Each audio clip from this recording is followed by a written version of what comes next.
Monica! I don't want to see you back here until you're ready to wake up and start doing things properly! Right now, you're a disgrace to my kitchen and to the Hotel de Boer name! It was an accident. I'm sorry, did you hear me asking for excuses? No, I'll do better, I promise. Why is she so aggressive? She won't even listen to what the poor girl has to say. Oh, hey, cut her some slack. You gotta at least hear her out. Wait! Huh? Who do you think you are telling me? Wait a sec. Navia? Huh. So, you're bringing backup now. Suit yourself! You're still wasting your time!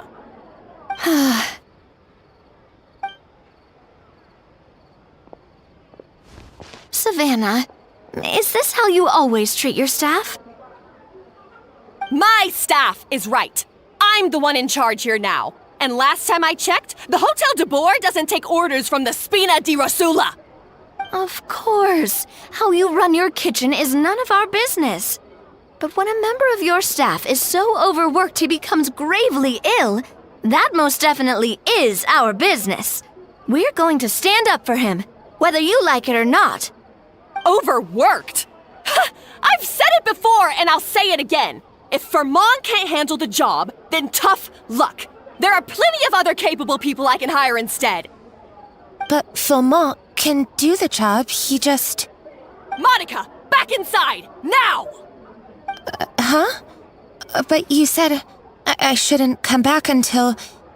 Just do as you're told, and not another word out of you! Come on, we have work to do! Wow, what a horrible person! Sorry. Looks like I've dragged you into some drama again. Her name is Savannah. She's the new head chef at Hotel de Boer. Ever since she took the job, she's been enforcing a brutal work regime and putting a huge amount of pressure on her staff. One guy was so overworked, he collapsed from illness. He's been bedridden for days, and he can barely even talk properly. I'm sorry. It's all my fault. I don't deserve to be a chef. At his family's request, the Spina di Rosula is trying to mediate on his behalf. We're not exactly making a ton of progress, as you saw. Savannah is adamant that Fermont's exhaustion and illness have nothing to do with her or how she's been running her kitchen. She's refusing to have any kind of meaningful dialogue with us. Our next thought was to talk to the other chefs at the restaurant and get a better idea of their working conditions. But with Savannah watching them like a hawk, no one has been willing to open up. And that's why I'm here, doing it the old-fashioned way. Camping out, watching, and waiting for an opportunity. Oh, shoot! It all makes sense now. Sorry. Paimon should have thunk before she spoke. Did Paimon ruin everything? Oh, no, not at all, Paimon. Honestly, the way she was laying into Monica, someone had to step in. I'm sure I would have piped up if you hadn't. And besides, I don't really think I'm built for espionage. Yeah, meaning it's gonna be all the more difficult to get the inside scoop now. Oh, I might as well head back to the Fleuve Cendre then. We'll need to come up with a whole new game plan. Paimon will join you, 'cause this is kinda all Paimon's fault. Guys, it's fine. You don't need to worry about it.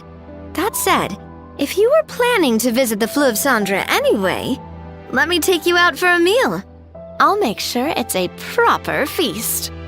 A really famous chef just joined the Spina di Rosula's tavern. Her name is...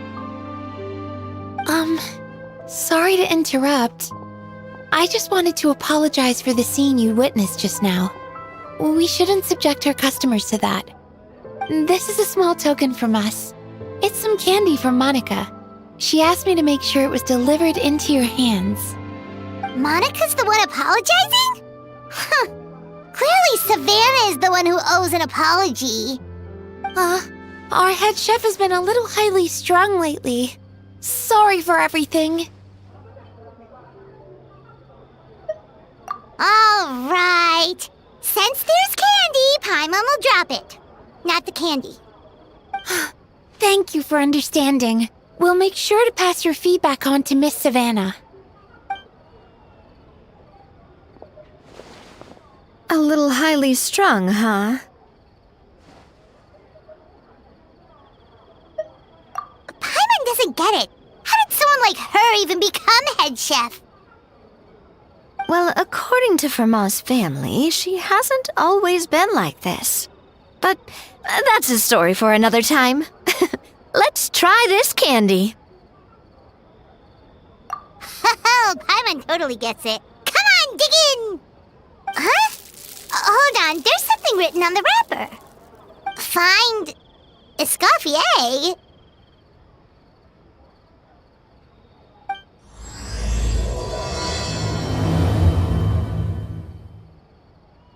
Escoffier? Could this mean... Huh? You know that name, Navia? Yeah. Let's stick to the plan and go back to the Fleuve Cendre for now. That's where we'll find Escoffier anyway.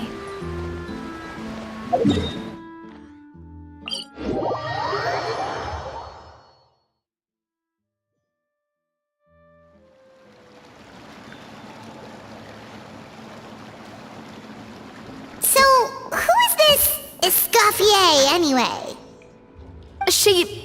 Well, for starters, she used to be the head chef at the Hotel de Bourg, before Savannah.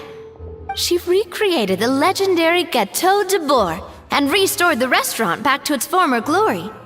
Safe to say, she's the most renowned head chef in the Hotel de Bourg's history, after the culinary genius Modeste himself. Gâteau de Bourg? That's the super exclusive cake that they only sell a few slices a day, right? Wow. Why the heck would she let Savannah take her place? Well, apparently, the Hotel de Bourg was reported for a safety incident. Someone claims that the kitchen was adding an illegal substance to their menu. But none of the chefs had any idea how it could have gotten into the food. In the end, Escoffier decided that as head chef, she should take responsibility. And she was sent to the Fortress of Meripede. The Fortress of Meripede?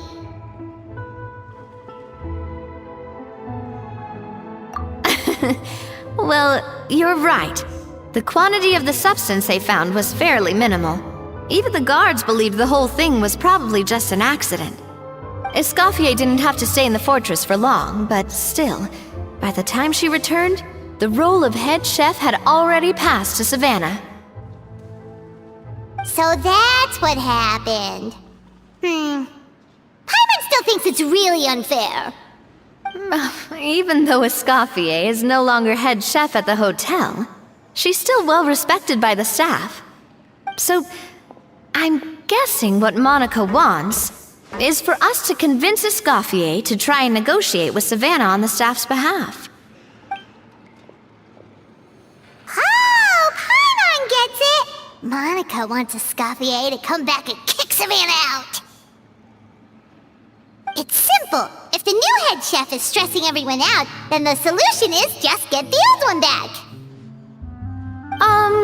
Well, about that... You thought cream of mushroom soup was ready to serve after 3.5 minutes on the stove! You'd have had more sense serving hot water with ice cubes. At least then you wouldn't have wasted all this perfectly good cream and mushroom! What do you say, Hilaire? I'm sorry, Cream. I'm sorry, Mushroom. As you can see, Escoffier is that kind of chef as well. You have to leave it on the heat for long enough to allow those flavors the chance to come out. Don't be fooled by the aroma when the water first starts to boil. Got it? Yes, Chef. Then go back and do it again. The customers are still waiting. Remember where you went wrong and don't repeat the same mistake twice. Yes, Chef!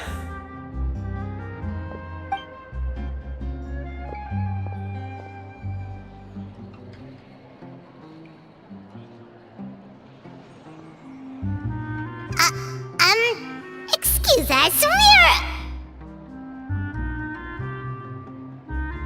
Waiting to be served? Sorry, we're pretty busy. I'm afraid you have to join the line. Oh, no, we're not here to eat. So you're not paying customers? Then I'm afraid the wait will be even longer. It's hard to talk to Escoffier when she's in the zone. Let's take a seat. We can catch up while we wait.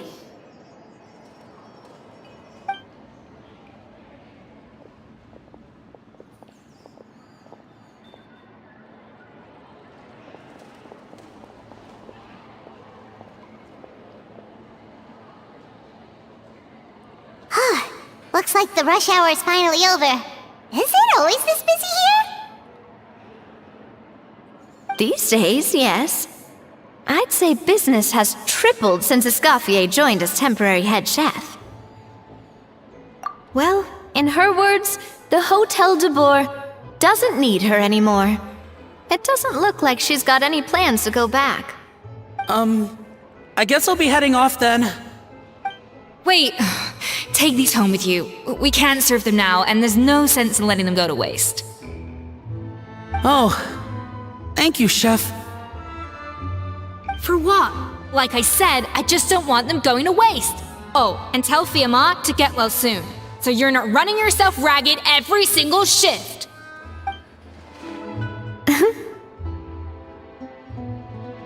Fiamma. That's the second time we've heard that name. Who is that again? He's the chef that fell ill from stress. Hilaire is his son, and with Mom stuck at home taking care of Dad, he decided to pick up some work to help pay the bills. Escoffier knows their situation, so she's been making some extra food every day for him to take home. Hey, I heard that, Navia! I've told you before, no one's making extra food. Hilaire is making blunders in the kitchen, and I can't serve his failed dishes, so he might as well take them home. Yeah, failed dishes that just so happen to be nutritionally complete every single time. So you two must be the world-famous traveler and his companion, Paimon. Yes? Is there something I can help you with? Oh, so you know us already. We'll skip the introduction then. We're here to talk about Savannah. Oh, I certainly am. The Spina's headquarters are right next to the tavern. And I've lost count of the number of times Navi has come to pester me about it. But I don't work for the Hotel de Boer anymore. And being ex-head chef doesn't give me the right to interfere with that business. Besides, I'm the one who persuaded Savannah to take the job in the first place. What? Well, she was a much gentler person back then. A little timid, even. She wasn't at all confident that she was the right fit for the role. That's hard to believe. Are we definitely talking about the same Savannah here? Honestly, I do wonder if she's just emulating me. I mean, I'm not the most pleasant head chef to be around either.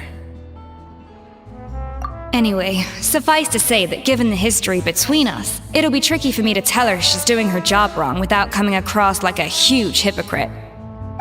Fiamma and the others probably think that Savannah gets it all from me. I wouldn't be so sure about that, Escoffier. Look at this note we got from Monica. She mentioned me. Whatever shortcomings you feel you have, it looks like Monica still trusts you. As for the others, well, how can you know what they think unless you ask them? Monica. Plus, it's not like we're asking you to storm in there and raise hell. We're only in the initial phase of our investigation. All we're trying to do is get the other chefs to open up to us. Oh, Monica. Oh, Monica. Escoffier? I can't believe her! Powdered sugar is supposed to be applied sparingly. Look at all that on the wrapper. It's thicker than the sole of my shoe. Unbelievable! I won't stand for this. She has to learn. Come on, we're going. Wait, so now she's,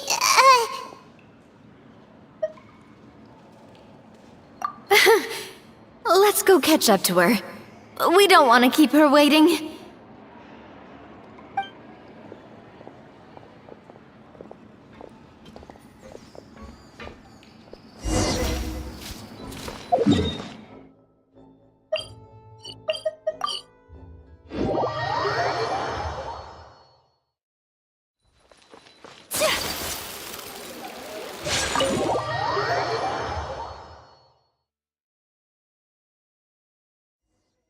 Wait, she looks like... Is that Escoffier? Escoffier's back? Yes, I've missed her cooking. I was just saying, Hotel de Bourg is nothing without her. You can't match Escoffier's talent. I'm sorry. I'm so sorry.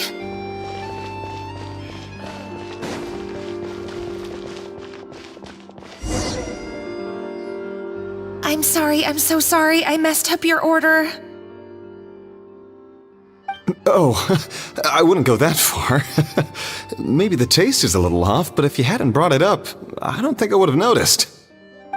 But, please, you have to forgive me or Chef is gonna... Okay, I know. I'll kneel before you. What the heck? Get up, Monica! Can't you see that you're just making your customer feel more awkward? Escoffier? If you want forgiveness, then do what any self-respecting chef would do. Make the dish again. And this time, get it right. You cannot go begging your customers to feel sorry for you. Savannah said that I'm not allowed back in the kitchen until I've corrected my mistake. But if I can't go back into the kitchen, I can't do the dish over. that's some backwards logic. How can you fix your mistake without being allowed to cook? If this is what Fermat had to put up with, then no wonder he had a breakdown. We apologize for interrupting your meal, sir. It's fine. With my layman's palate, it's not like I can tell the difference anyway. I was actually quite enjoying my meal until she appeared out of nowhere and started apologizing. Gave me a bit of a fright, to be honest. Oh, well, it's because Chef Savannah tasted a bit of the leftover soup from my pot and then threw me out of the kitchen. Gosh, that's pretty strict. Has she always been that way? I don't recall things being like this when Escoffier was hard on us because she truly wanted us to reach her level. But these days, whenever we make a mistake, we just get told to wake up, get your head in the game, or just do it again. And it's only gotten worse since word got out that Chef Escoffier had started working again in the Fleuve Cendre. Monica, you don't need to call me chef.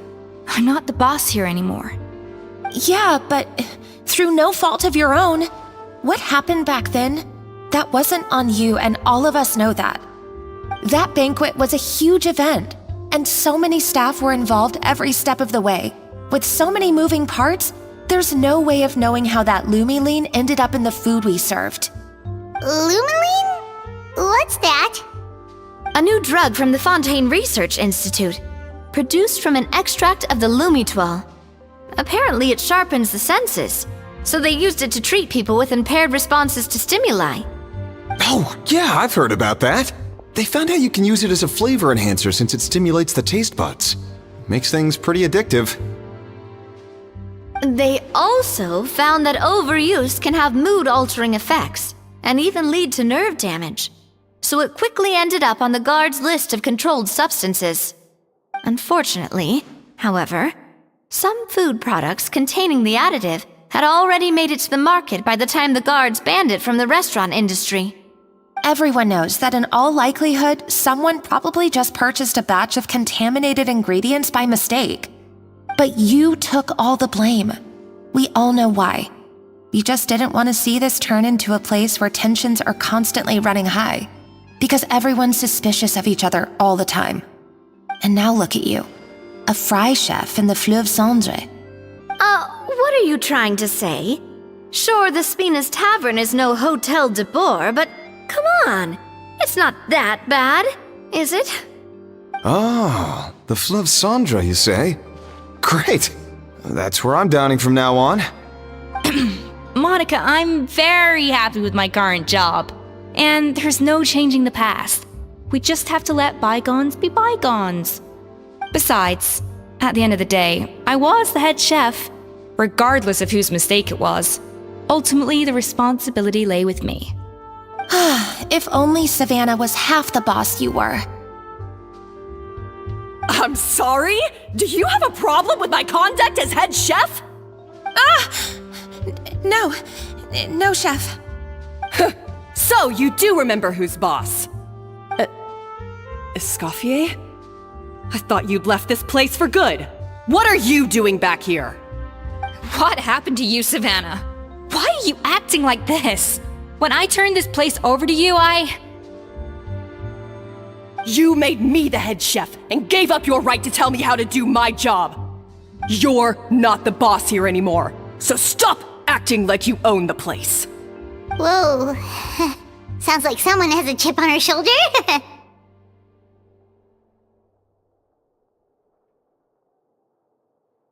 Oh, Savannah! My God, have you grown a temper since I last saw you? Have you put even half the amount of energy into improving your cooking skills, or are you still using the Pluie Lotus as an off-brand marcotte, thinking no one can tell the difference? That's none of your business! What happened to not storming in and raising hell? Ho ho! I was not expecting to see something this spicy as soon as Escoffier returned. Huh? Fanasian? Aye, miladies. Might I make a humble suggestion? Given that we have ourselves a tête-à-tête between chefs at the Hôtel de Boer, I dare say it would be de rigueur to settle this the traditional way. The traditional way? That can only mean one thing.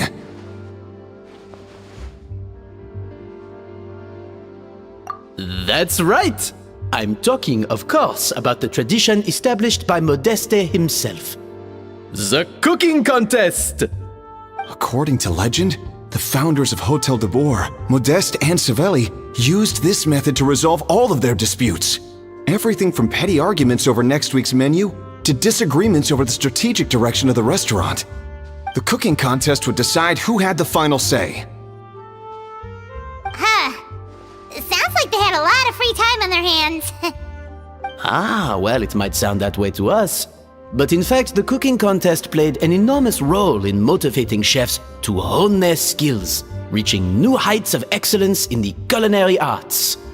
And indeed, the reintroduction of this institution in recent years has surely been instrumental in transforming the Hôtel de Boer into the top-ranking restaurant in Fontaine. Reintroduction? Someone brought it back? Who? What say you, Escoffier? Surely you of all people won't back down from this challenge. It was you who put the rule in place, after all. Sure, I reinstated it, but I'm not a chef at Hotel de Boer anymore. Isn't this bending the rules a little? I see no issue as long as both sides agree to the terms. We could simply treat it as an exhibition of sorts. Savannah, any objections? Exhibition. No. If we're going to battle it out, let's put it all on the line. If I lose, it's up to you what happens to me. I don't want anything to happen to you. But if you lose, you hand over the Codex de Boer to me. What? The Codex de Boer? Only the legendary handbook written by the original head chef Modeste. It contains all his secret recipes, including Gâteau de Bourg. It's the greatest treasure in Fontaine's culinary world, and only the present and former head chefs of the Hôtel de Bourg have the right to read it. Present and former? Wait, but that already includes Savannah, though. What do you want that old thing for? You have your own copy, don't you? Don't take me for a fool. You know perfectly well what I mean. I want your copy, the original version, the one you took with you when you left us. I'm sorry, I must be missing something. You know, there's no difference between the original and the copy, right? They contain the exact same recipes. Stop trying to change the topic. What's wrong, Escoffier? Scared you're gonna lose to me? Or are you scared of me getting my hands on the original codex? Savannah, you may remember that we gave her the original as a parting gift, to thank Escoffier for her years of service. Asking for it back feels a little, Oh, I'm sure it won't be an issue, as long as both sides agree to the terms. Those were your words, weren't they? And as for the contest itself, let's make it a bake-off. Gâteau de Bourg, per the recipe in the codex. Well, Escoffier, you against me. Are you in or out? You sound surprisingly confident. Alright then, let's see how much you've actually grown. I hope you surprise me, Savannah. I'd hate to find out that all you've learned after this long is how to chew people's heads off. Believe me, I'll show you. Escoffier, are you sure this is a good idea? You accepted her terms a little hastily. Oh, it'll be fine. Let's head back to the Fleuve Cendres so I can get prepping. I can't believe I got to witness that firsthand. I only stopped by here for a quick meal. I definitely got my Mora's worth today. I do apologize. This whole ordeal reflects rather poorly on us. I'm afraid it's not quite that simple. The Hôtel de Bourg runs as more of a partnership, you see. It was founded by two friends, Modeste and Savelli, and it's been that way ever since. So, while I am technically Savannah's boss, it's not really my place to interfere with the business of the kitchen. To be perfectly honest with you, that's part of the reason why I suggested a cooking contest. If Escoffier wins, it would be the perfect opportunity for her to talk some sense into Savannah. Or, of course, if she wanted to return, then... but anyway, I'm getting ahead of myself. Whatever the outcome, this contest will hopefully serve as a turning point for us. Please, pass on my best wishes to Escoffier. I must say, Savannah surprised me with her confidence. Does she really believe she can best Escoffier in the kitchen? I thought she was just blowing off steam when she first raised the idea to me.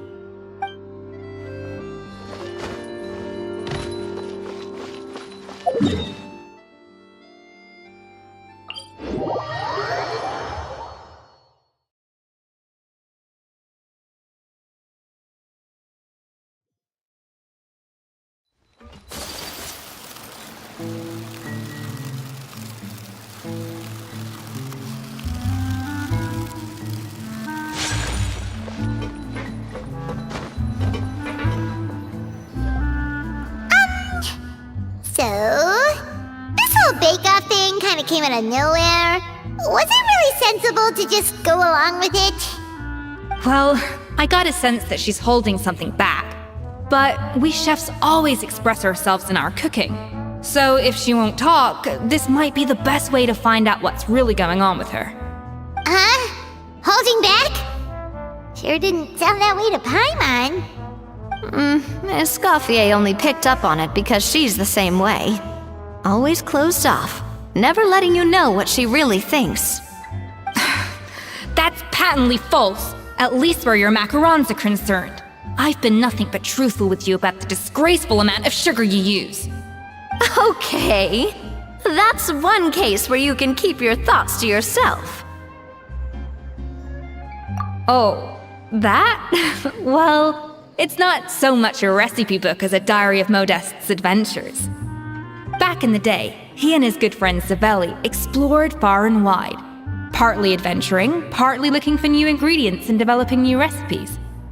Their creations had an enormous influence on the course of Fontaine cuisine, turning it into a much more vibrant and diverse scene.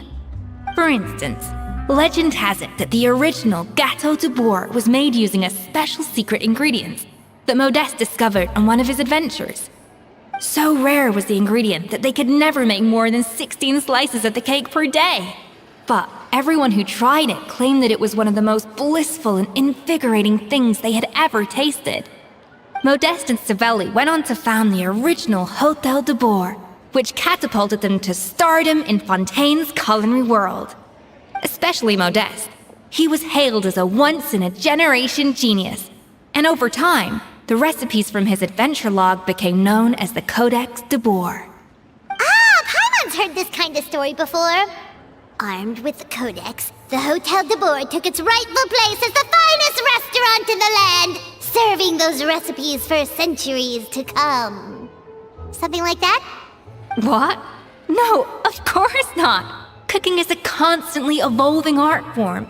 How could any restaurant survive if they only served food that was popular last century? Anyway, never mind centuries. Savelli and Modeste parted ways not even 10 years after their rise to fame. Then, Modeste passed away while he was still in his prime. And that was it. The end of the Hôtel de Bourg's heyday. It fell into decline, and for most of its history, it was just a nondescript place with a couple of cheap tables. It's only in recent decades that it started recovering. Even then, it still took numerous relocations and changes of management before we finally ended up with Vanigem and the restaurant we have today. Oh! So the Codex really isn't all that, then. Paimon figured it was like one of those mystical books they have in Liyue's martial arts novels, where the main character learns all their secret powers from. Yes, well, that's fiction, and this is reality. You can't meet the tastes of modern diners by following some ancient recipes from a dusty old book. Case in point. Even the Gâteau de Bourg they sell now is actually Escoffier's reimagination. Wait, really? Why though? Didn't that recipe make it into the Codex? It did, but like I said, it's the dusty old book now, and the records aren't as legible as they once were. Not to mention that there's no way of finding the secret ingredient Modeste wrote about. So, reimagination is right. I consulted some historical records and took what I could from the Codex. But ultimately, the Gâteau de Bourg today is my own recipe. As for why we gave it the same name and kept the tradition of only selling 16 slices a day, well, you've got Vanigem's business sense to thank for that. Oh! Huh. Well, that kind of takes all the mystique out of it. Hey now, it might not be the original Gâteau de Bourg, but it's still the most delicious cake in Fontaine today. And who knows, maybe Escoffier's version is more suited to your palate. Just think, if the original truly was the perfect cake you're imagining it to be, there's no way the recipe would have been lost to history, right? Not to mention that the Hôtel de Bourg never would have fallen into a slump. Anyway, before I left my role as head chef, I made a copy of all the recipes from the Codex, including my own improved versions, and turned them over to Savannah. So why is she so interested in the original copy? Could it be a symbolic thing? Like, whoever holds the original Codex de Bourg is the true head chef? Well, it was clearly precious enough to give to Escoffier as a parting gift. Meanwhile, Savannah only got a copy. Maybe from her point of view, it's like management doesn't truly see her as being worthy of the role. You think so? The only thing is, it was her suggestion to gift me the original in the first place. Well, a joint decision by her and Vanigem. But still. What? Huh. Guess she's had a major change of heart since she became head chef. Yeesh. Who knows? We could speculate forever. Better to just let our gâteau do the talking. It means vesting her in this bake-off, and then getting her to explain herself, even if I have to beat it out of her with a spatula. However much she's changed since we worked together, I believe that she still has her chef's pride. And if she respects the art, she'll respect the outcome of our contest. Well, I'm confident that you and your spatula can get justice for Froment. All you need to do now is win the contest. But that should be a breeze for you. Let's not get too ahead of ourselves. Gâteau de Bourg is very complicated to make. Usually, it takes 3 chefs working in tandem to cover everything. Now, if I had to push it, I could probably do the work of 3 chefs myself. But I'd prefer to play it safe if I can find a couple of assistants in time. Well, that's easy. The 3 of us are veterans in the kitchen. You just need to pick 2 of us. Well, I have heard the Traveler is an accomplished cook, as well as a warrior. But be warned, I will hold you to exceptionally high standards. Think you're up to the task? Oh, count me in too. I've spent weeks perfecting my macarons after your scathing review. Even if it means competing against the Traveler, so be it. I'll show you what I'm made of. Confident. I like it. Alright, let's start with some elementary mise en place. Show me your knife skills.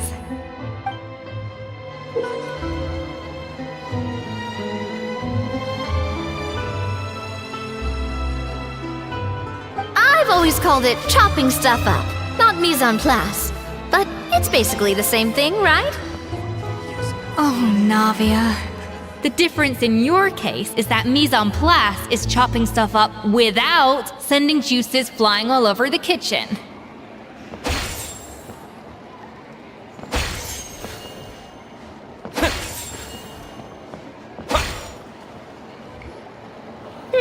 Looks like you found that easier than I expected.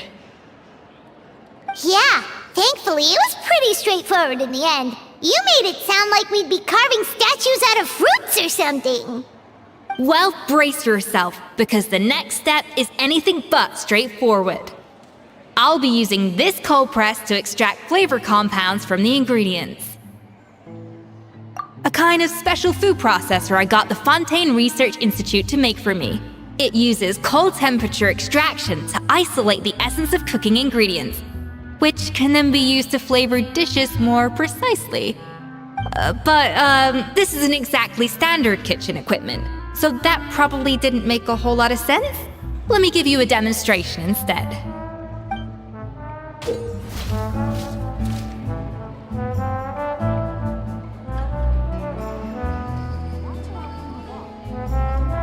Custom-made equipment from the Fontaine Research Institute, huh? That's some pretty high-tech food prep. Paimon never used anything this weird before. Cool! Not weird.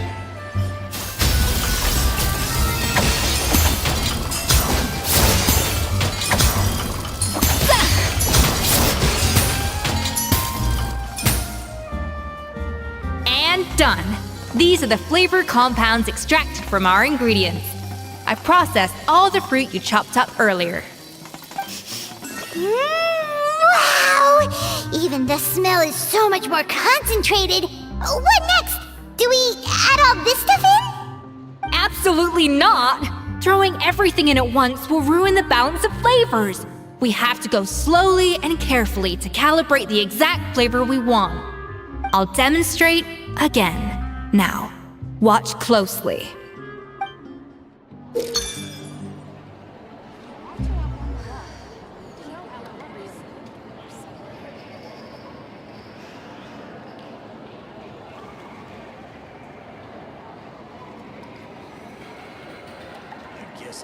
Slowly and carefully.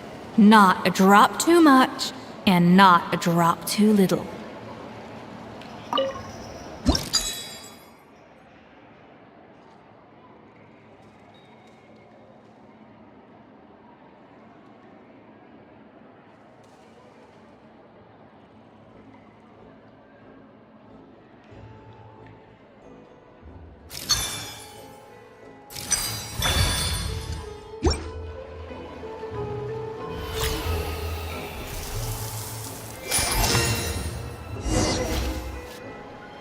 And voila!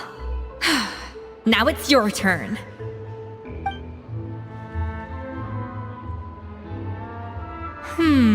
Not terrible.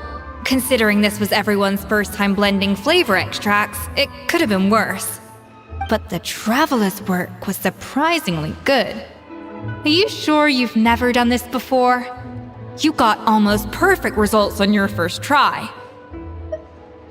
Oh, well, they do say adventurers are multi-talented folks. Now I've seen it firsthand. Alright, now for the part I've been looking forward to.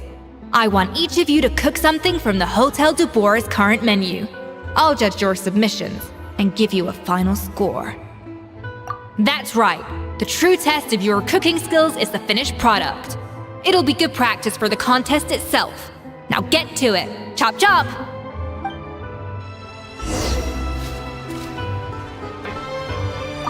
How's it going? Have you picked a dish yet? Choose wisely. I expect you to present the most delicious thing on the menu.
How's it going?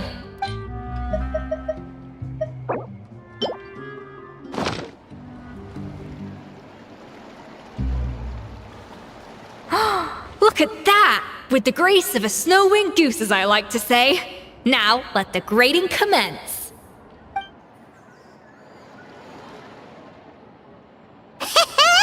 Pretty good, right? Not to brag or anything, but Paimon's a bit of a connoisseur when it comes to la food. 6 points. What?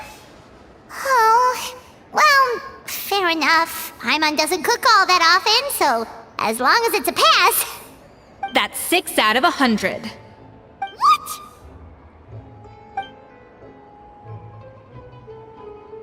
You say you're a connoisseur, but it's quite clear from this dish that you have far more experience consuming food than creating it. By that logic, I suppose you think listening to Lady Farina on repeat every day would make you an opera singer. Aww. Me next! I'll have you know that this batch of macarons has 2 whole tablespoons less sugar than my previous ones. So you went from 12 tablespoons to 10? Well, it's nice to know you actually measured it out. Because it tastes like you just threw in whatever was left in the jar. 6 points. Aw. Now to the final dish.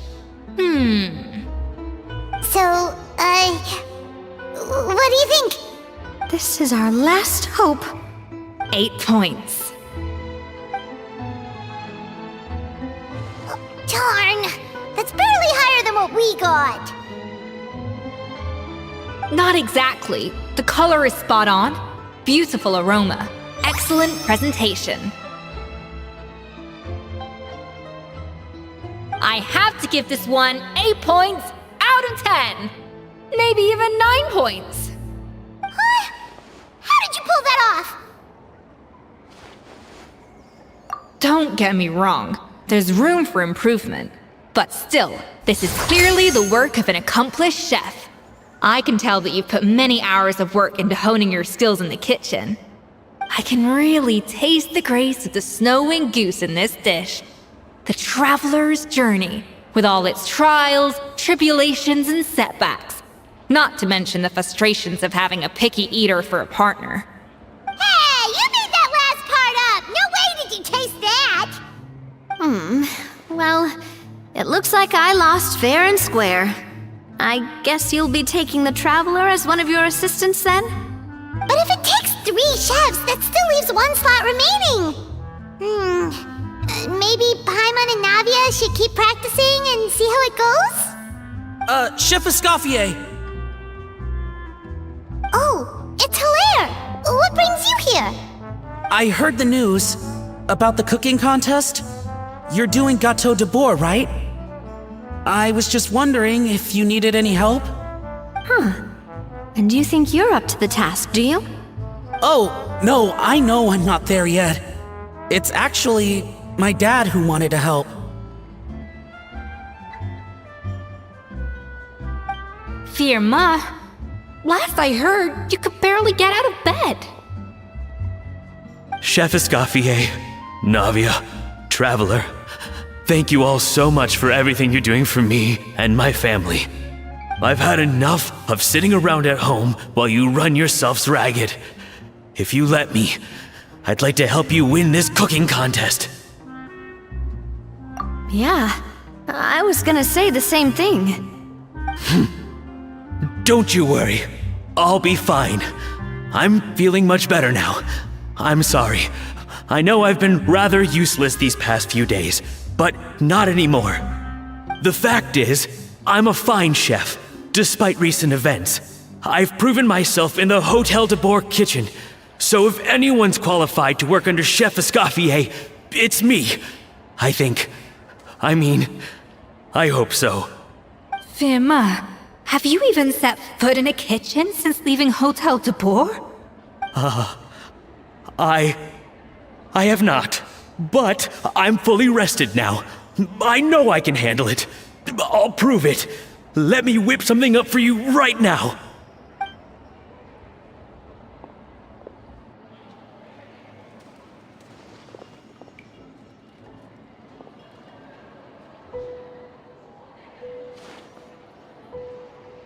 Huh?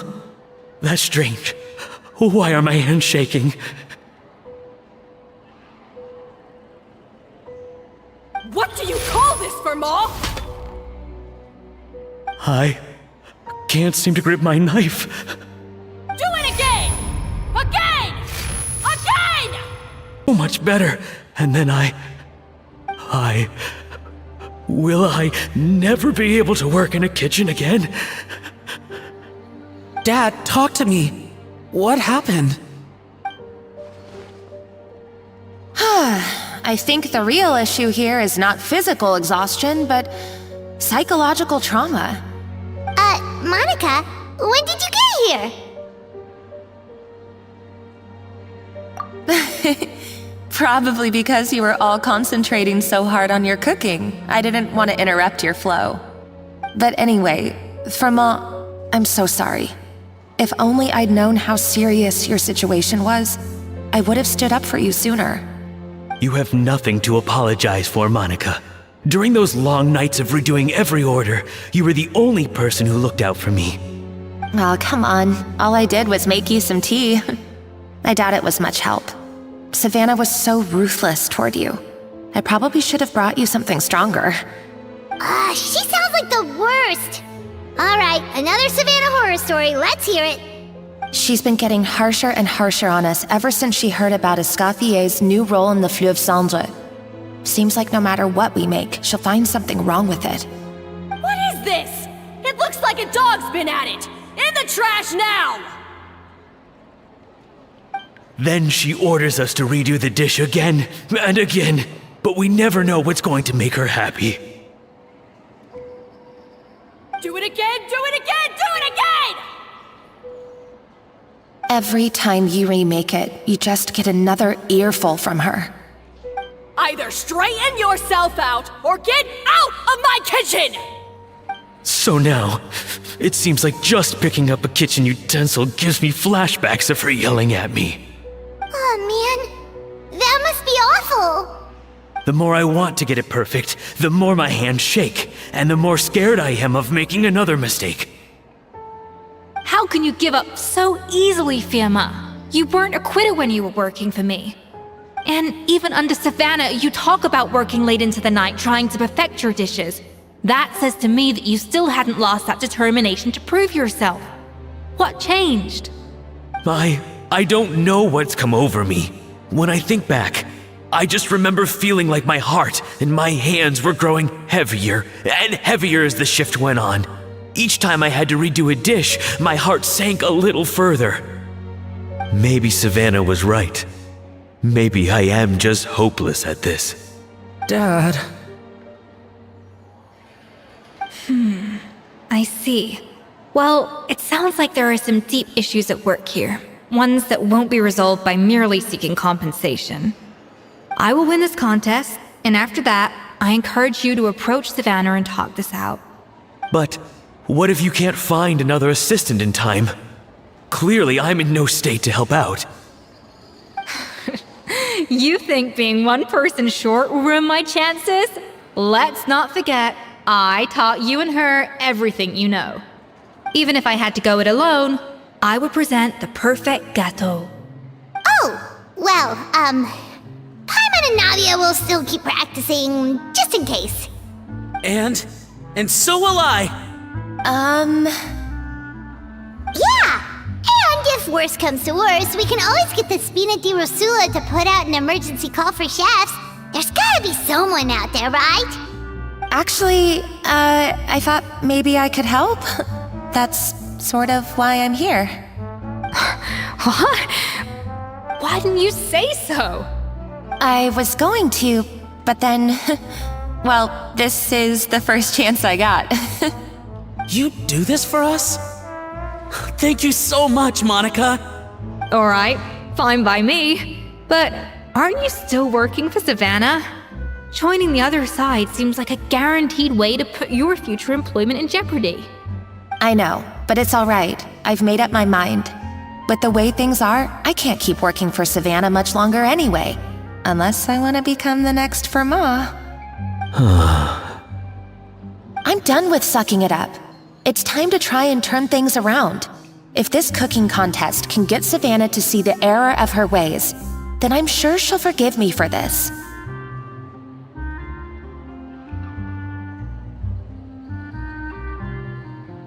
Well, Paimon didn't think we'd be poaching from Savannah's staff to get our third person, but there you go. Anyway, Monica's a professional chef, so nothing could possibly go wrong now. Great! Then it's settled.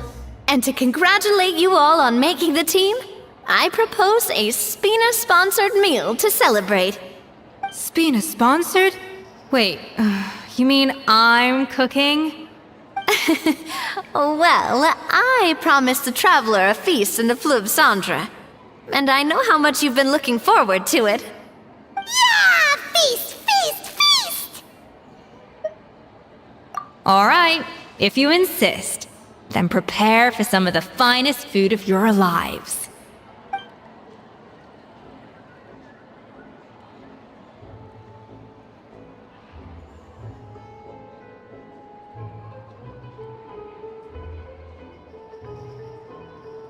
That's not a bad idea, actually. Wait, hold on. You need to finesse that further.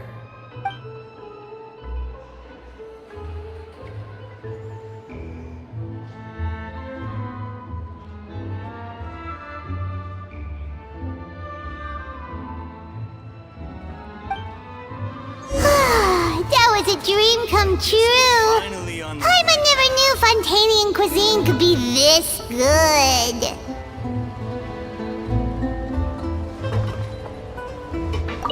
So, this is what Chef Escoffier is truly capable of.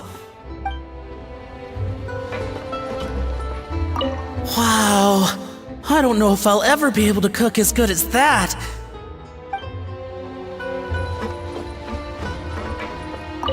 I wish I could eat that all over again. It's not often that Escoffier goes all out like this.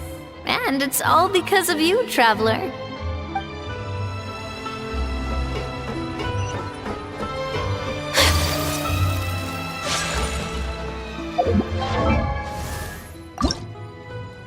I'll seek out the truth in my own way.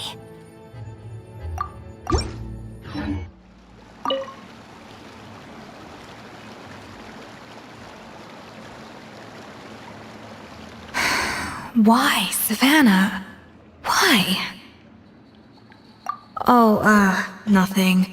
I was just flicking through the original Codex de Boer. I wanted to see if there was anything I'm missing. Something I hadn't noticed before. That might explain why Savannah's so desperate to get her hands on it. But I can't find anything.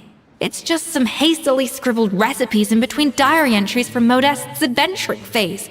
And most of it's not even legible anymore. The copy I gave her not only has all the recipes in full, but even includes my own private tips and notes from years of experience. Surely that's infinitely more useful than this old thing.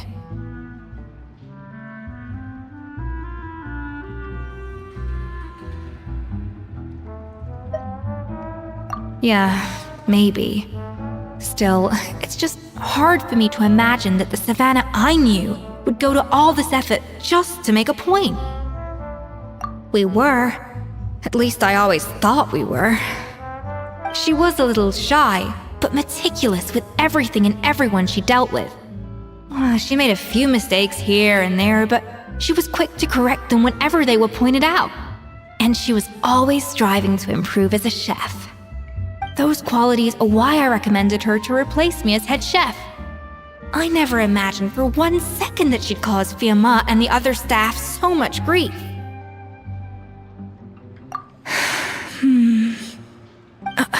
Well, I mean to an extent, of course. I pushed hard for her to get the role. And the idea that she turned out like this because of me is difficult to come to terms with. I wonder if this is how Modeste felt back when he was writing the Codex. Yes, with his good friend and co-founder of the Hotel de Boer, Savelli. The story goes that after Modeste unveiled his Gâteau de Boer and was hailed as a culinary genius, he was admired and adored by all. But his newfound fame slowly drove him and Savelli apart. Unlike Modeste, whose every new creation was an instant hit, Savelli seemed to face setbacks every turn.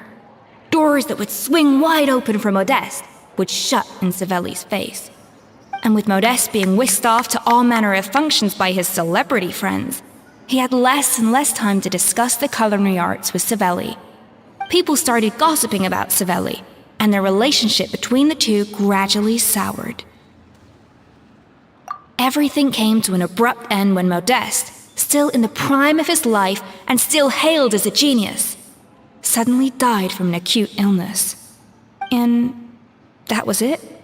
They neither had a decisive split, nor got the chance to properly reconcile. Their story just came to an end. One rumor had it that Savelli actually killed Modeste out of jealousy, even as the latter was hoping to make amends. Unlikely. It's a popular theory, but there's no real basis for it. At least there are no records of Savelli ever being convicted of a crime. Still, beyond a point, there's no way of knowing what truly happened in the past. All we can do is try to make sure the present doesn't quite go as badly. And that's why I have to win this contest tomorrow. Then get the truth about everything that's been going on, even if it means cracking her open like a nut.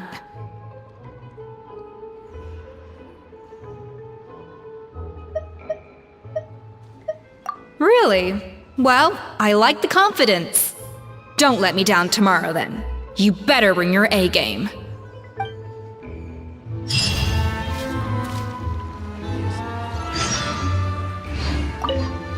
Let's hope that Savannah isn't all sizzle and no steak. After all the work we put in, it would kind of be a shame if tomorrow was a complete cakewalk.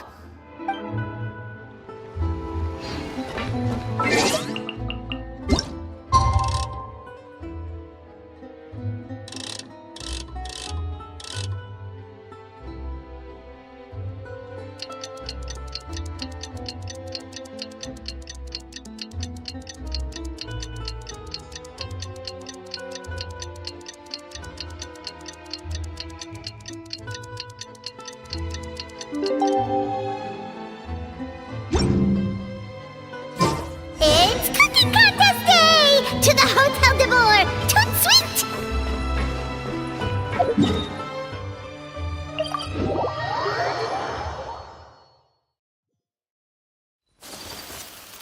Did you hear the news? Escoffier's coming back for a cooking contest.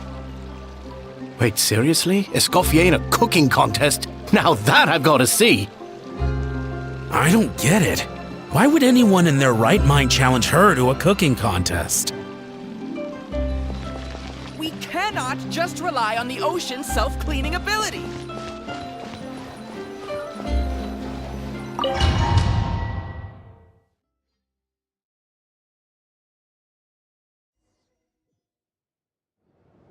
Mesdames et messieurs, welcome one and all to the Hotel de Boer and to this most exciting of cooking contests. Savannah, I've brought the original copy of the codex you asked for. Monica? Huh. In the interests of fairness, this contest will be conducted in a double-blind format. Once the dishes are complete, they will be sent to the back of the kitchen where they'll each receive a label. The labels will be placed out of sight underneath the plates, only to be revealed after the judges have sampled them and reached a final verdict. This is to ensure that no one will know which dish is made by which contestant. As one of the judges, I promise to be fair and impartial. When my meal got interrupted yesterday, I never thought this is how they'd make it up to me. Getting a seat on the judging panel is a pretty sweet deal. Both contestants have taken their positions. Then, without further ado, let the Hotel de Boer cooking contest commence!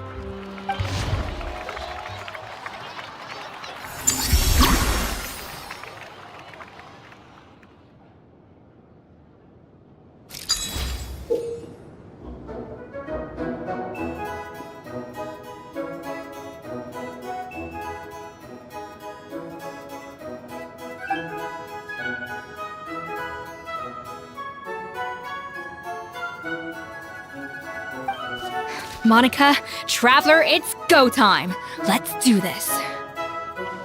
Alphonse, Gaspar, get to work! Do not disappoint me. Looks like our two head chefs are raring to go.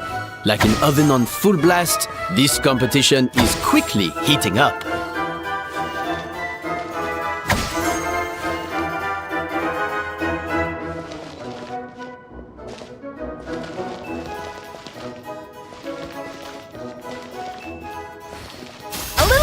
Boosh! Yeah! That should be enough flavoring. Now hurry up and balance the flavors.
you playing at?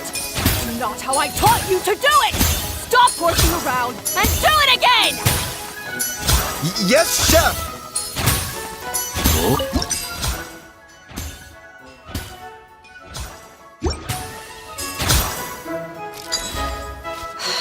Goodness sake, Savannah, what are you doing? Oh, forget it. I've got to focus on my own dish.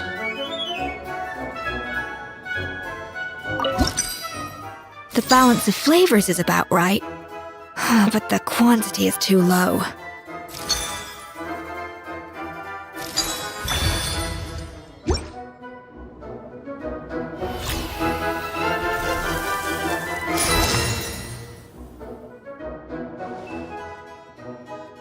So, what do you think?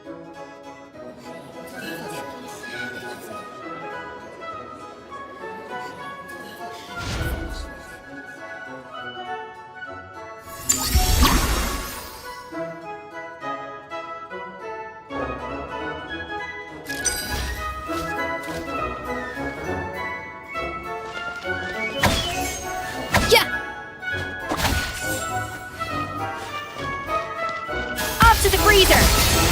Escoffier is already on the final step of the recipe. Let's check on Savannah's progress. I think this flavor profile is still a little bit off.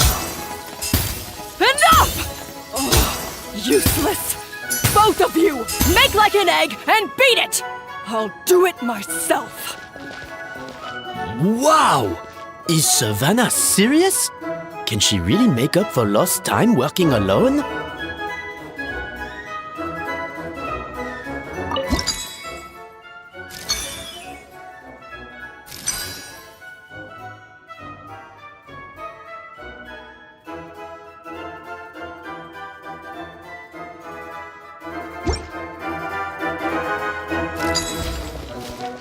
A little amuse-bouche!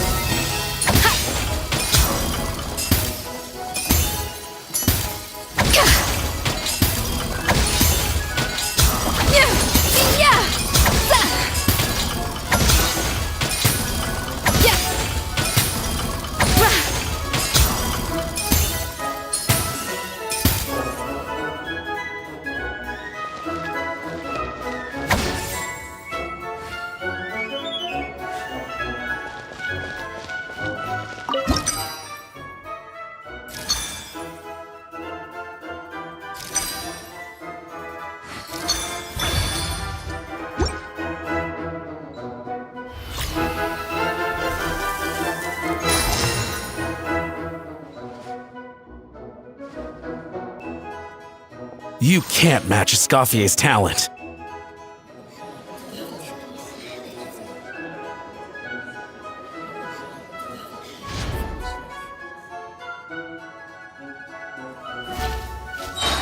I present to you Gâteau de Bourg.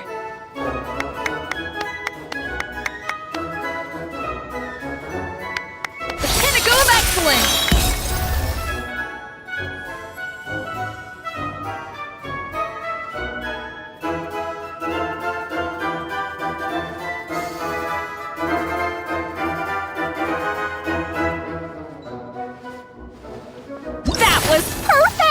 We were like a flock of snowing geese, completely in sync, working gracefully and elegantly together.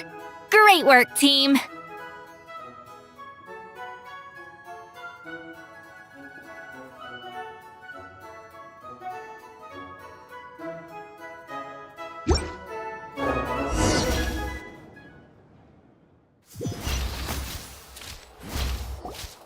Time's up! Contestants, please take your dishes to the back.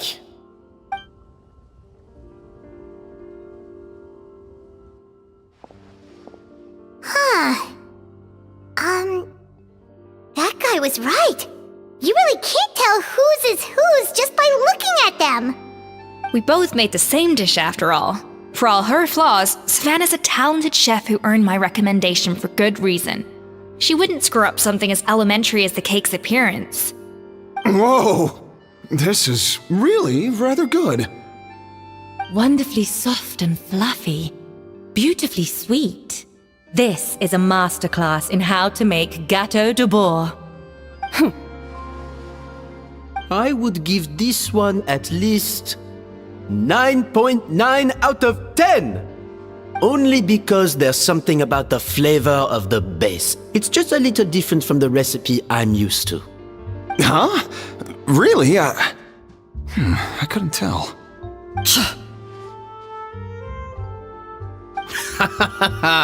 Alright, on to gâteau number 2. I haven't had a single bite and already this aroma is a delight to the senses. I have a feeling that this gâteau will be a gâteau for the ages. How exciting! I'm gonna dig in.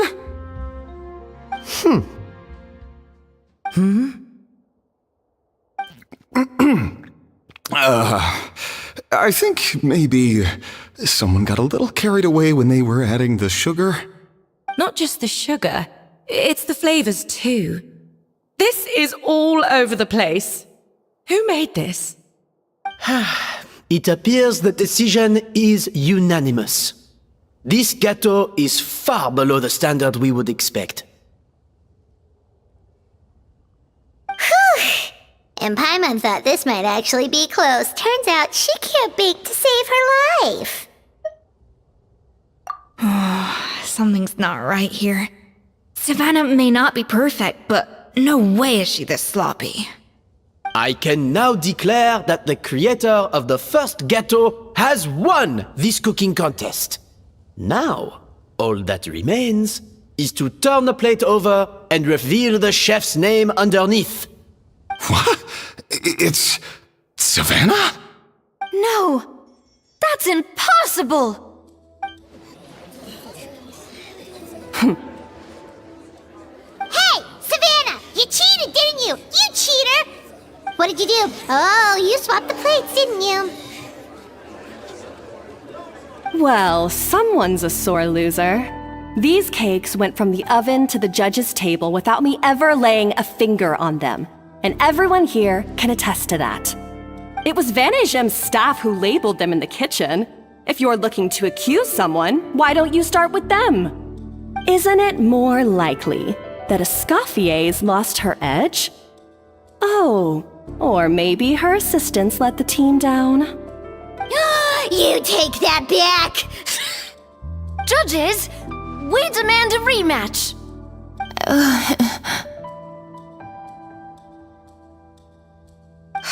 That's enough! What's done is done. As head chef, or rather as team lead, I take responsibility for the dish I served. Whatever went wrong and however it happened, I should have spotted it. Savannah, I didn't think you'd stoop this low just to beat me in a bake-off. What happened to your chef's pride? I don't know what you're talking about. If you want the Codex de Boer that much, you can have it. Escoffier, no! But you must promise me that you'll apologize to Firma and compensate him for everything you put him through. It's a little late to be negotiating terms. The contest is over and I won. That means you owe me the Codex, and I owe you nothing. Look, Savannah, you may have fooled everyone else, but can you really fool yourself? What I'm offering is to accept defeat without looking to expose what you've done.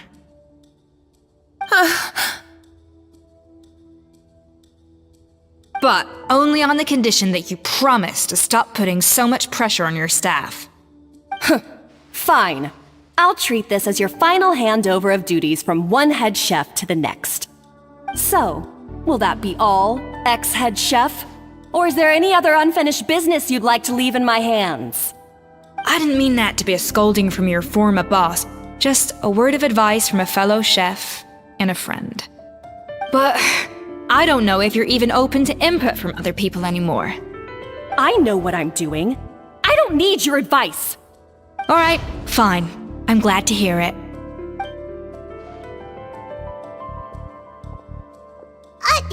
Escoffier! The Codex de Boer! Finally.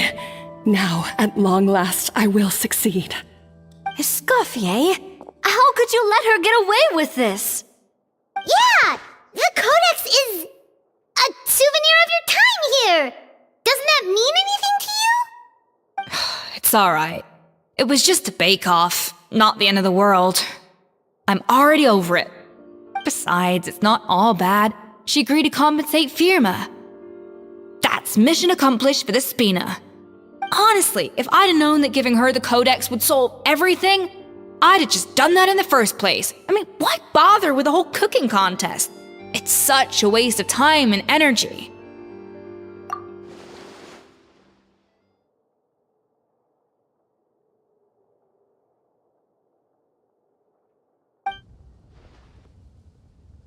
No.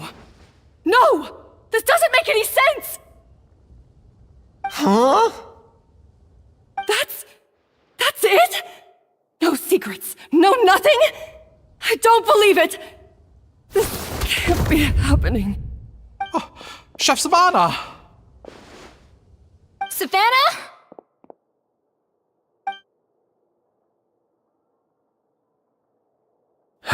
It's nothing life-threatening. Just a lot of pent-up stress and exhaustion. Oh, I knew it. Pent-up stress? The truth is, however hard she might be on the rest of us, the person she puts the most pressure on is herself. Yes, there are nights when she makes us redo things over and over into the wee hours. But for her, it's every night. She'll hide herself away in the kitchen, working on new techniques and recipes, and only realize how long she's been at it when we come to work the following morning. But why? Why would she do that? Our best guess is, she doesn't want to be seen as less of a chef than Escoffier. And there it is. Even so, that's no excuse for taking her anger out on the rest of you. Yeah, and it's definitely no excuse for cheating in the cooking contest. About that, we honestly have no idea how she did it. We were focused on our own work the whole time, like she asked. Leone and Algalia were the ones I tasked with labeling the cakes. I've already spoken to them both. They're at a loss to explain it too. Not to worry. Come on, join me downstairs. I'll interrogate the guilty gâteau myself.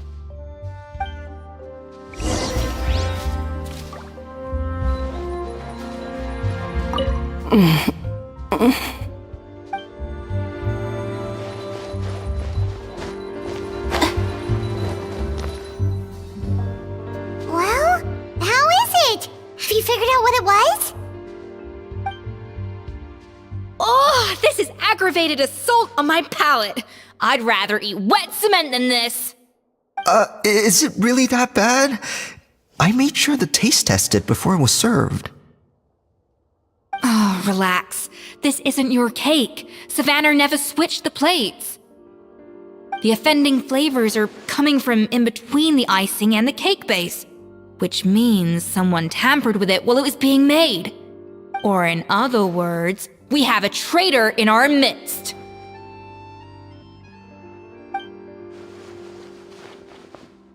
I'm sorry. I was forced into it. It was Chef Savannah. She said if I didn't cooperate, she would... Calm down, Monica. I've already accepted defeat. And if I wanted retribution, I would have brought this up when the results were announced. Whatever's going on with you, just spill the beans. There's no need to hide it.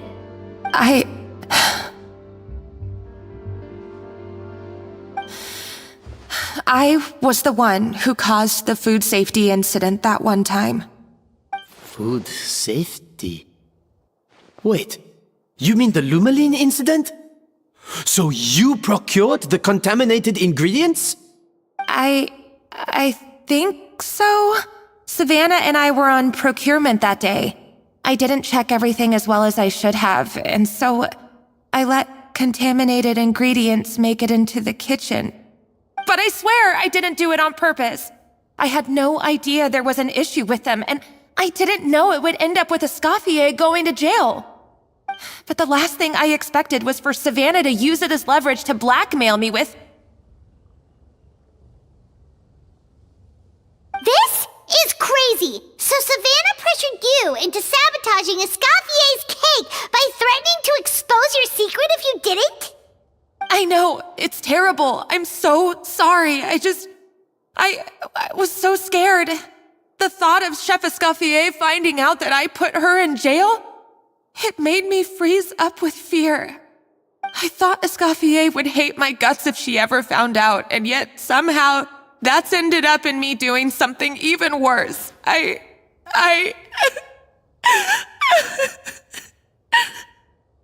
Seriously? All this fuss over a little slip-up? Huh? Firstly, it's not like I got a life sentence. I did my stint at the fortress, and now I'm out. And secondly, I had my own reasons for leaving the Hotel de Boer. This wasn't the only factor. So, you don't need to feel ashamed or frightened or anything like that. Any more than you need to add butter when you're pan-searing foie gras. You mean... you forgive me? Oh, well, I'm not saying you don't have to take responsibility for your mistakes. You should tell Vanagem to mark down your performance for the past few months. Then do some digging and find out exactly where those contaminated ingredients came from. Sure, you've made mistakes, but now's the time to fix them. Understood? Understood.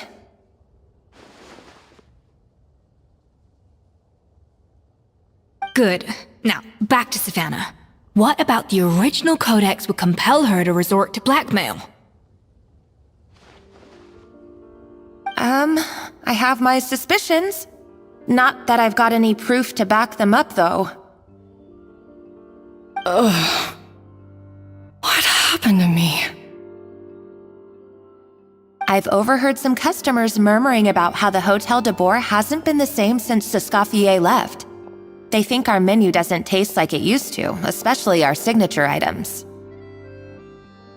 Now that you mention it, I noticed it during the contest too.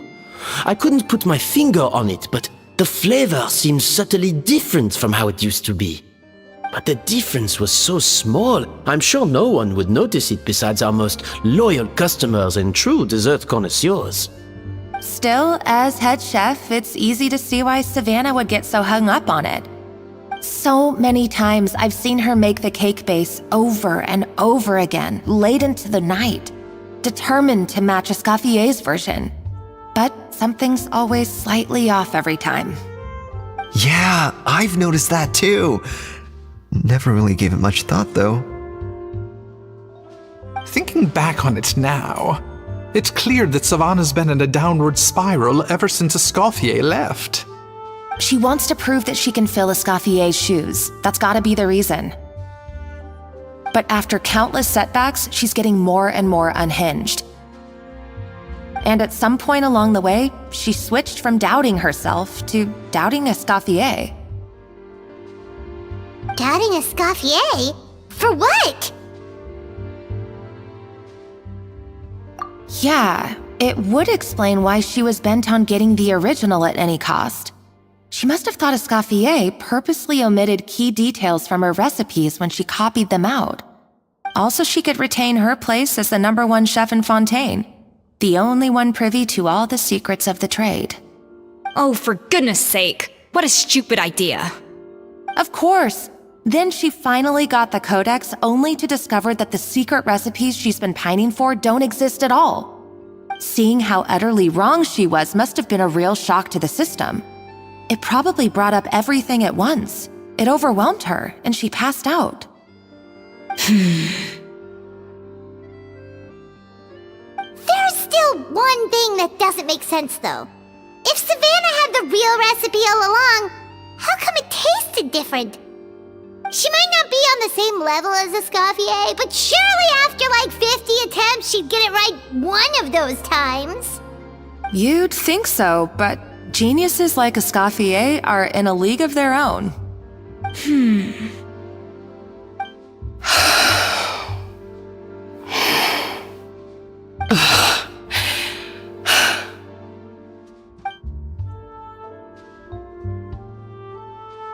New head chef, you say?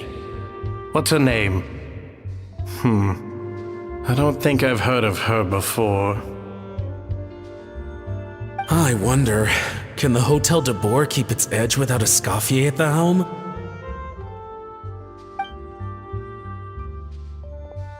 This tastes different from last time. Is it undercooked or something?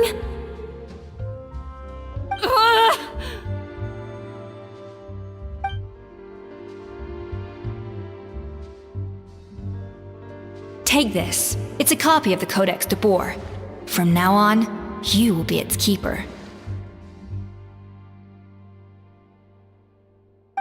Don't listen to the doubters. If I say you can do it, then you can do it. Even if you don't believe in yourself, at least believe in me. Hey, did you hear me? Once I'm gone, the restaurant is all yours.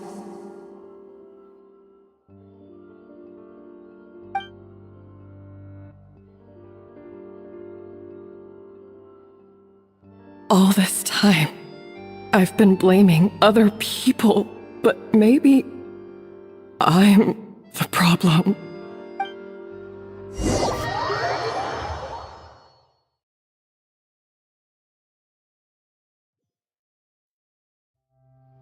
I sincerely apologize for putting everyone out. Savannah's awake now, but I don't think she's ready to speak to anyone yet. Let's give her the day to calm down. I'm sure you'll have the chance to talk everything out tomorrow. In that case, I'll go and update Verma and his family. I wonder what he'll make of all this.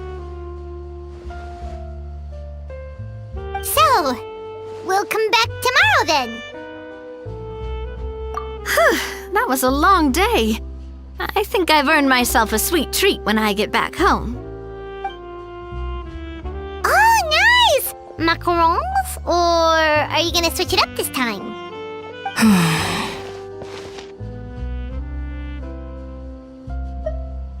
Traveler, how much do you know about the snow-winged goose? Every year they migrate long distances in search of a suitable home. There's always one goose at the front whose job is to lead the flock. Fontaine poets often use the image of that goose to explore the ideas about leadership and genius.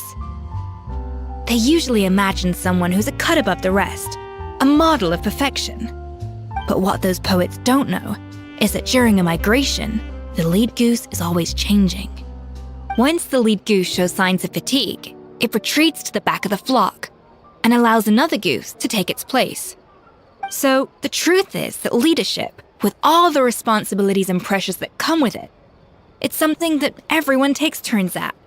But we humans completely miss that fact when we project our own ideas about social hierarchies onto them. I guess what I'm saying is, I don't buy into this notion that there's some sort of gulf between normal and genius. Cooking is a science, not magic. Given the same ingredients, same recipe, and same environment, I see no reason why two different people shouldn't be able to create the exact same dish. Of course, some people have a more sensitive palate than others, and some people are just born bolder or more conscientious. But these are all variables that can be accounted for with time and practice. I'd have no reason to expect so much from others if I believed that perfection can only come from the hands of a genius. The only reason I hold people to high standards is because, well, I believe they're capable of greatness.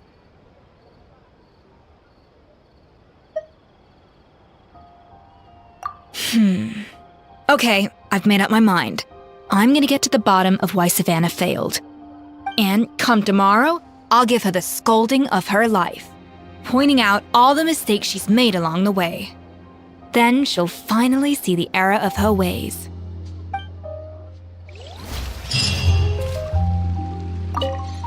Thank you for your words of encouragement. I'm gonna head to the Hotel de Boer and spend the night investigating. I guess I'll see you tomorrow. Genius? Calling someone a genius is just another way of saying I'm too lazy to figure out how I need to improve. It's a defeatist attitude and I won't stand for it.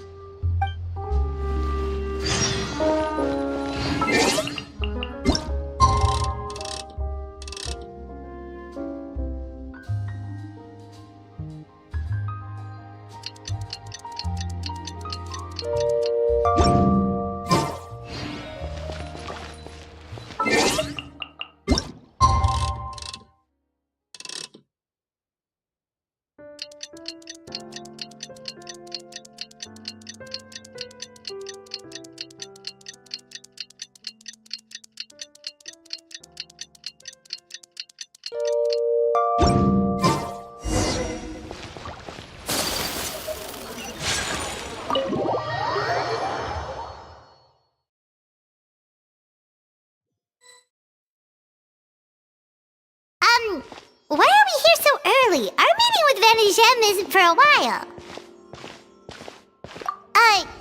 Check on her? Why? What happened? Oh no. Escoffier, are you alright?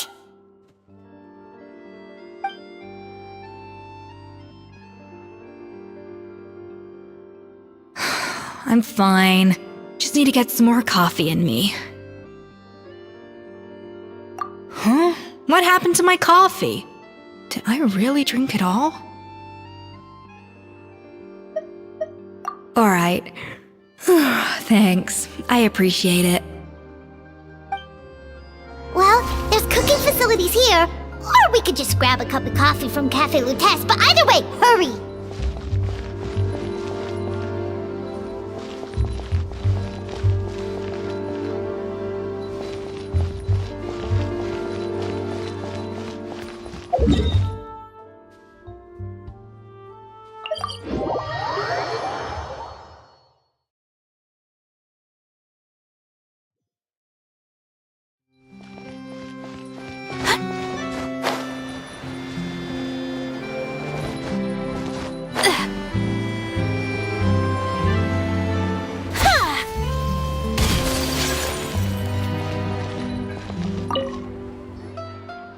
Hello, what can I get for you? Sure thing, we're here to go. Huh? Oh, I see. First cup of the season. Yeah, I get it. Young people these days do love their little surprises.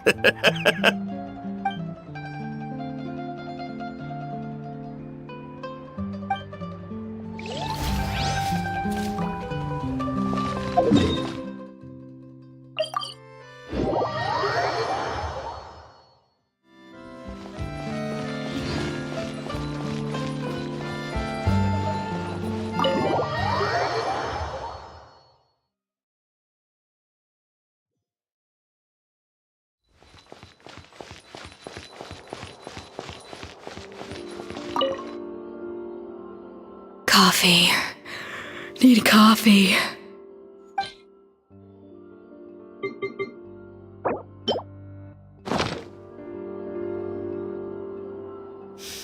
I smell coffee. I feel much better now. Thank you so much, Traveler in Paimon. Glad to hear it, but make sure to catch up on your sleep when you get the chance. I think I figured out where the problem lies. Honestly, it's ridiculous. I don't know whether to laugh or cry. Wait, what investigation? What are you guys talking about? I'll save it for when everyone else gets here. It's so stupidly small, I can't believe it's caused so much drama. Yes, except my failures were stepping stones to success. Escoffier! Have you seen Savannah? Huh? No, not since yesterday. Why? What's wrong? After seeing her home yesterday, we were all a little concerned about how she was doing. So, I dropped by her place early this morning to check on her. Only to find an empty house with the doors wide open. I left Alphonse and the others to keep watch at her home, while I checked the Hôtel de Bord. I'm worried something bad might have happened. If she's not here, then where could she be? Boss, Escoffier, bad news. Alphonse? You're supposed to be keeping watch at Savannah's house. We were, but then, just after you left, we found this stuff in her house. Oh, looks like a map with a bunch of random places circled. What does it mean? Wait a second. This feels familiar. I'm sure these places are all connected somehow. Of course, from the Codex. They're all places that Modeste explored on his adventures. Yeah, but I don't understand. The adventure logs in the Codex are too fragmented to be of any use. How come this map shows all the missing details? The Codex de Bord?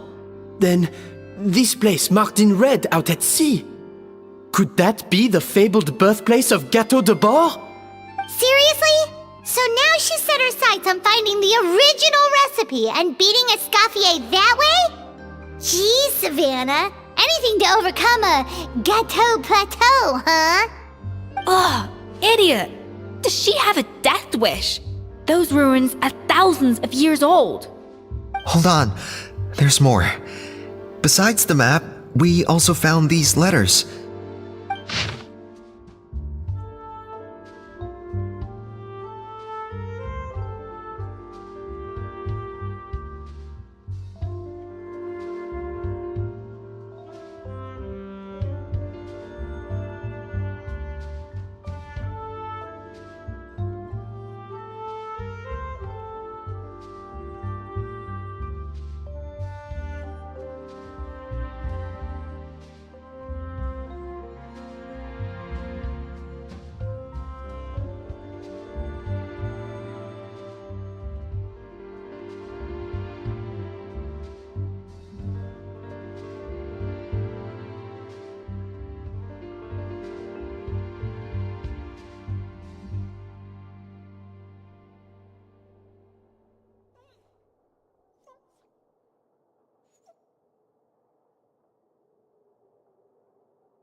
It was you. You let the Lumaline through, didn't you? It sounds like a threat letter. Does this mean that Savannah was responsible for the safety incident? And not Monica after all? Retrieve the codex by any means necessary. So the cooking contest and the cheating. Someone else was behind her pulling the strings? She's keeping the true recipe to herself. Ugh, this is all such a mess! Paimon needs a second to process this.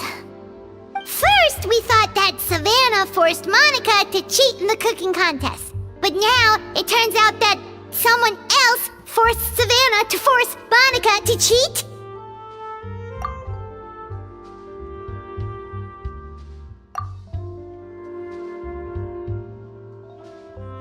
You're finally here.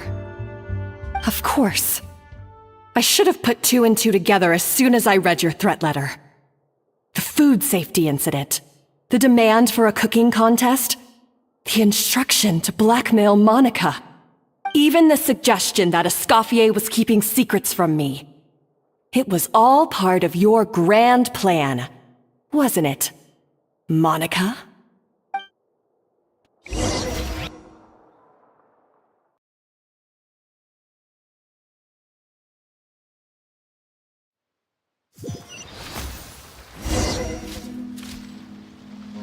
We should be getting close to the spot marked on the map. Of all the stupid things she's done, this really takes the cake. The moment we find her, I'm gonna curse the living daylights out of her.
This place looks like an underwater restaurant, doesn't it?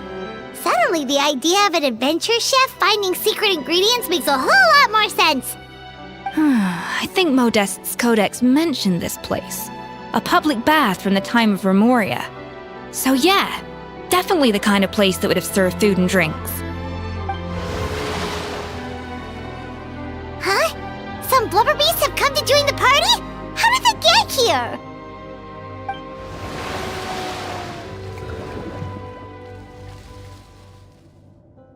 Aw, they ran off! That could be easier said than done. Something's blocking the entrance. Well, did Modeste mention it in his adventure logs by any chance? They must have gotten through somehow. Good point. Yes, that's right. It's coming back to me now.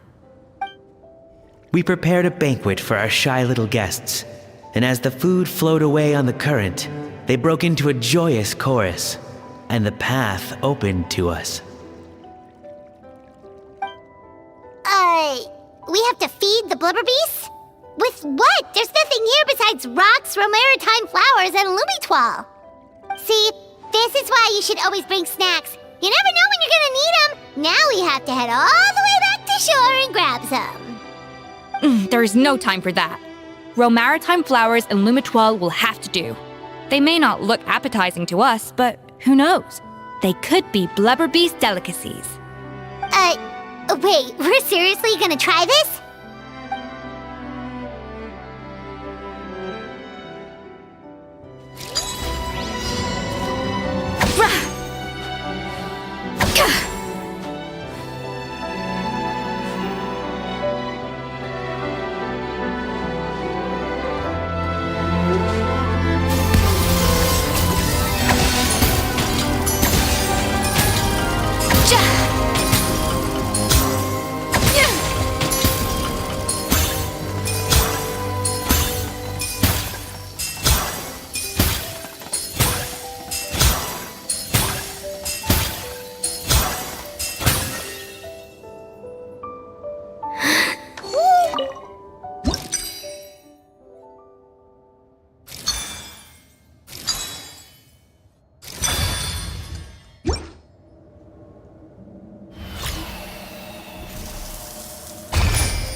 Beasts or not, are we sure this stuff is edible?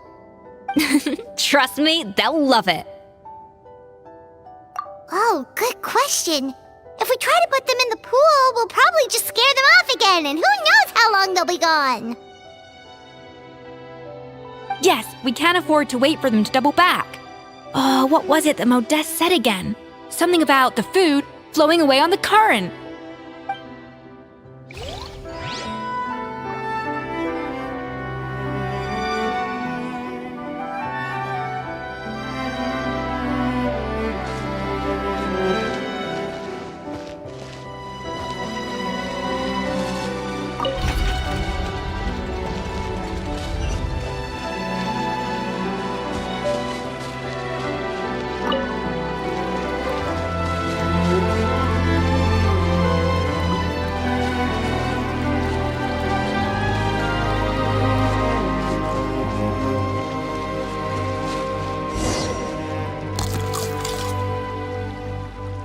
Wow, it's really singing! It must taste better than Paimon thought!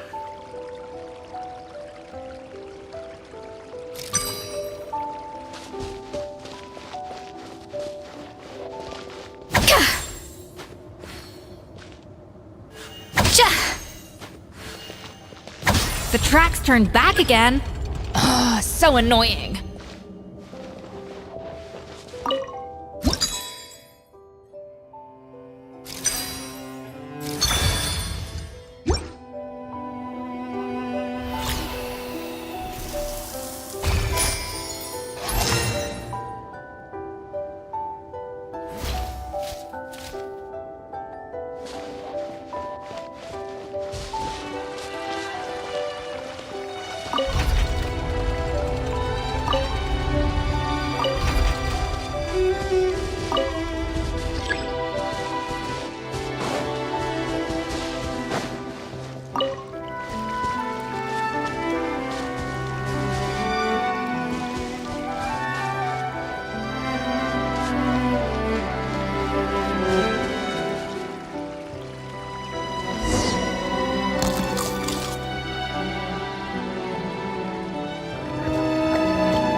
Hey, give me your water. Here. I said your water, the one you just drank out of?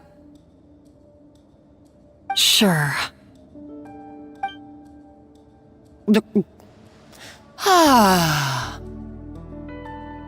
All those years slaving away under Escoffier, and then you. Today, it's finally paying off. Not only have I found the ruin that Savelli kept hidden, but I also get to boss you around like my little lapdog. Hey, go scout ahead for me. If we need to do any more blast tunneling, I want to know where to lay the explosives. Did you not hear me? Get going. Why don't you do it yourself? Oh, when did you learn to fight back? You're always so compliant when I give you instructions by letter. That's because you threatened to expose me for the Lumiline incident. I swear, if I'd known what you were planning, I'd never have... Ha! Don't be so self-righteous. Admit it, you've always been jealous of Escoffier. That's why you lapped up everything I told you. You were terrified of her finding out about your part in the Lumiline incident, and you resented the way her reputation hung over you.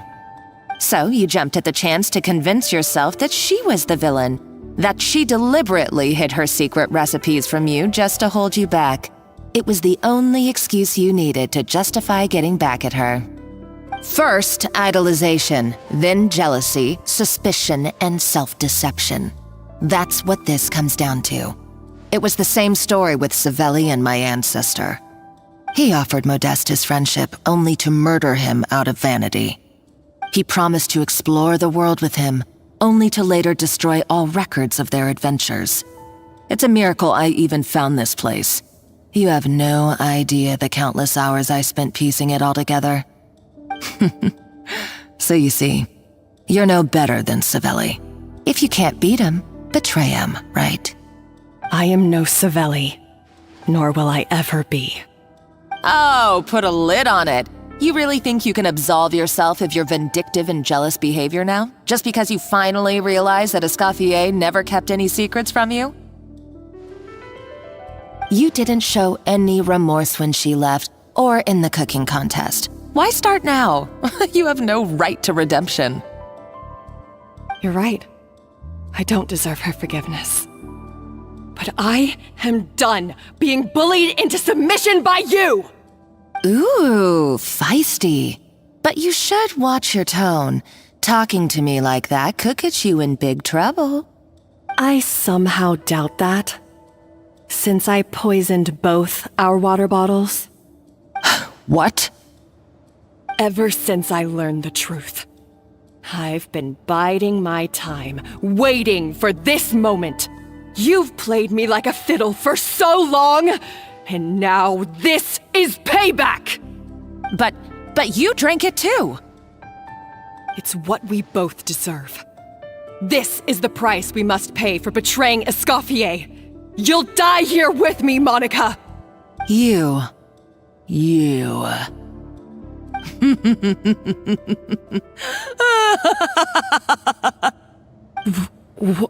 What's so funny?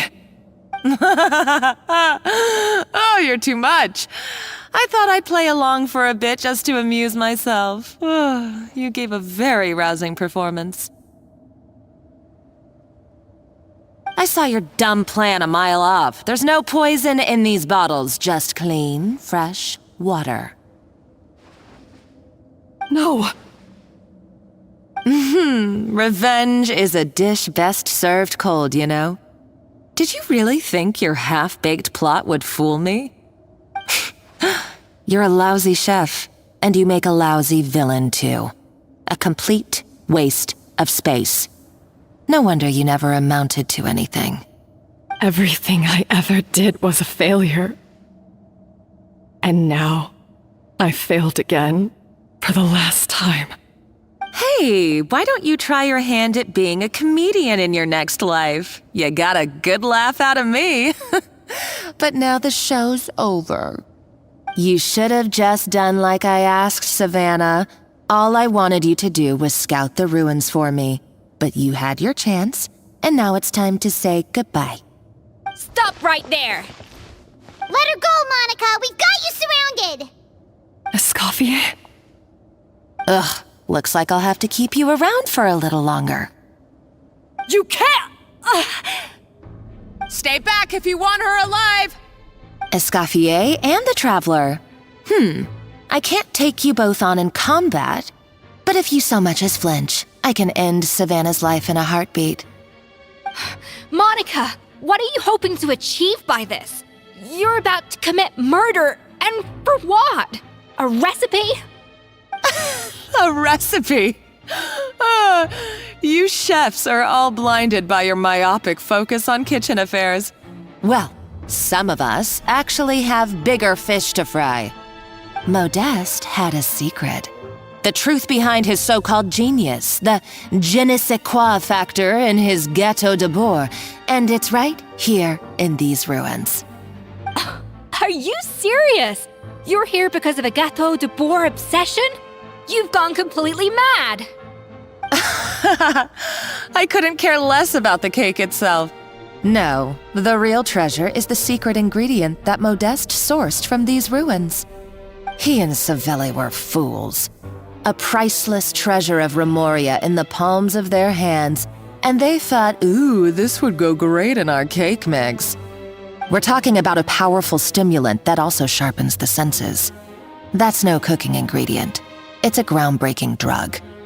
That's right, I've done my research. It was a drug that Remoria developed for their war machine. I could make a killing by selling it to the treasure hoarders or the Fatui. Will you listen to yourself? You're completely delusional. My eyes are wide open. Just wait till I get my hands on this treasure. You'll see what a fool you've been.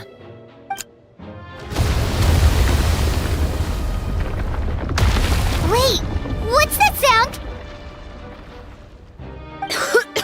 Just when I thought she couldn't get any crazier. She's lucky the whole place didn't collapse. Uh-oh, Savannah's gone too! Monica must have taken her. Oh, what a coward. She's only taken her hostage because she knows that she's no match for you. That's true. Even if she finds the treasure, she'll need Savannah alive if she wants to get out of here in one piece. Oh, well, our path's been blocked, so let's look for another route.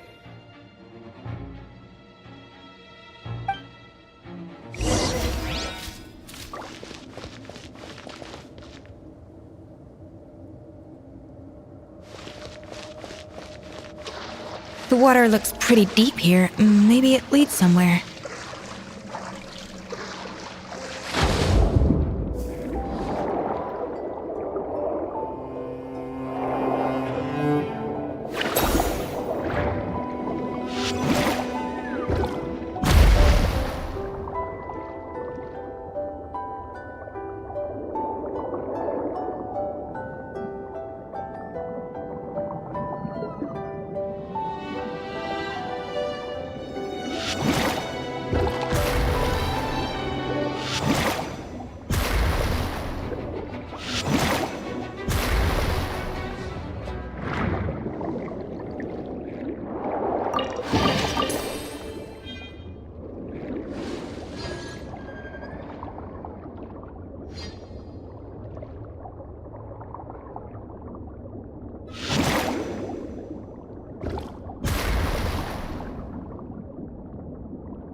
Probably awakened by the explosion just now. Alright, Night Skills 101.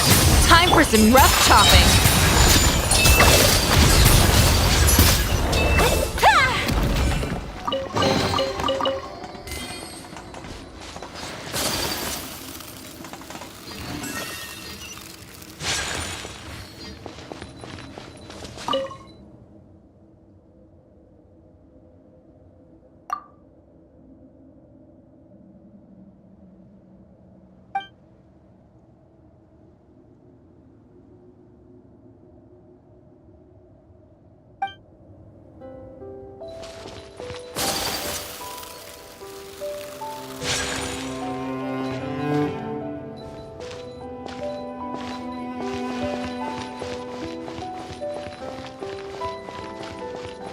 Another door?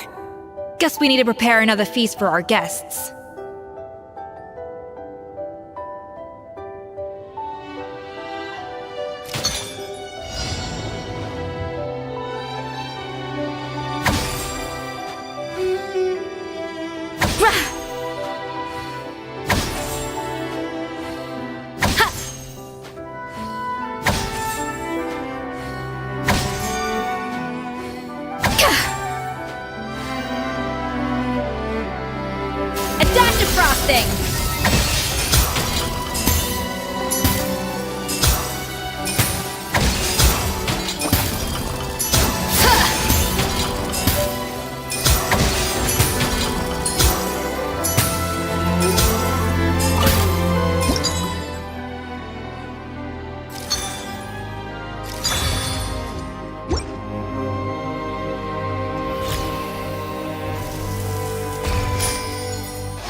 It seems to really like the texture of Rome maritime flowers.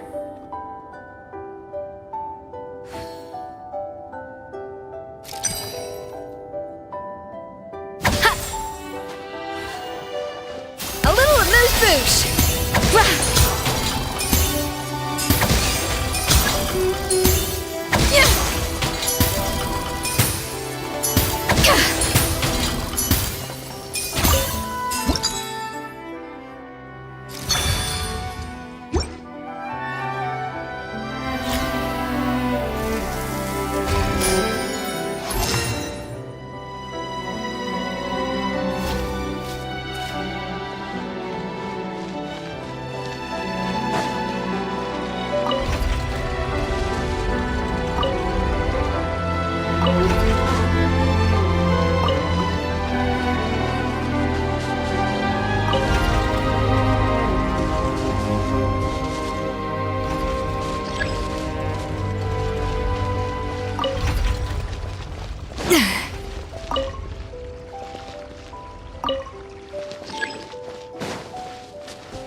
To the freezer! Gotcha! Take flight!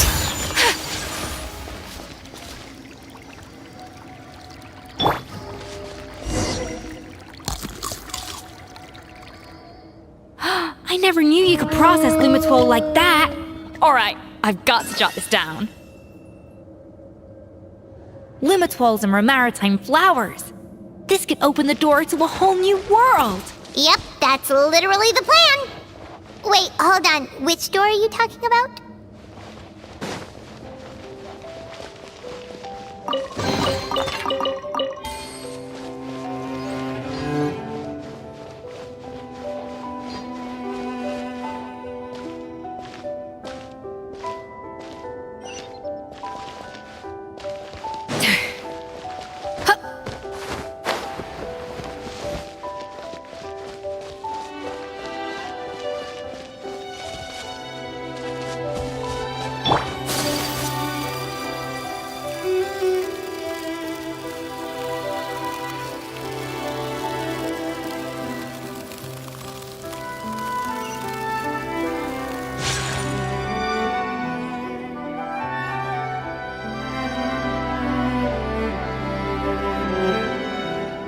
That's strange. These don't look Grimoirian to me. More like last century Fontaine. Adventurers from last century Fontaine, huh? Oh, Modeste and Savelli, do you think they camped here? By the looks of it, this was a one-person camp. They adventured together, but maybe one of them came back alone at a later date. You really think so? Trust our adventurers' instincts. We're pros at this stuff, just like you're a pro in the kitchen. Okay, well, the Traveler has more adventuring experience overall, but Paimon's definitely a pro rummager from all those treasure chests. Darn it! Paimon was just about to show off her rummaging skills! Huh, no kidding. Are all adventurers so obsessed with journaling? I mean, I guess I take a lot of notes when I'm cooking as well, but I thought that was just me. Anyway, let's find out who was here. It's been years since I've last visited these ruins. It's exactly the way I remember it. This place probably hasn't changed in millennia. Sadly, up above, on dry land, everything has changed. The treasure of Remoria. That's what we used to call it. Modeste was right about its potential. It turned Gateau de Boer into a national sensation.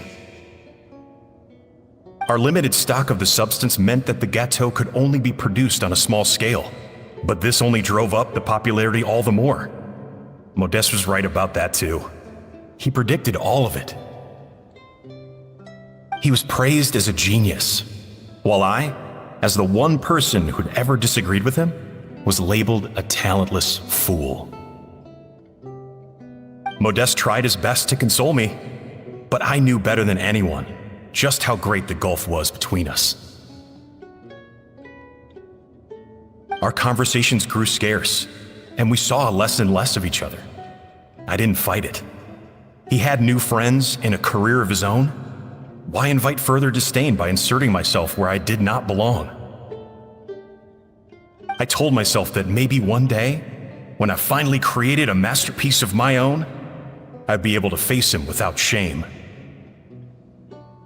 Or maybe one day, when I've put these feelings of self-loathing behind me, I'd be able to ask him with a smile on my face, how about we go on one more adventure, for old time's sake? Unfortunately, that day will never come. So it was Savelli.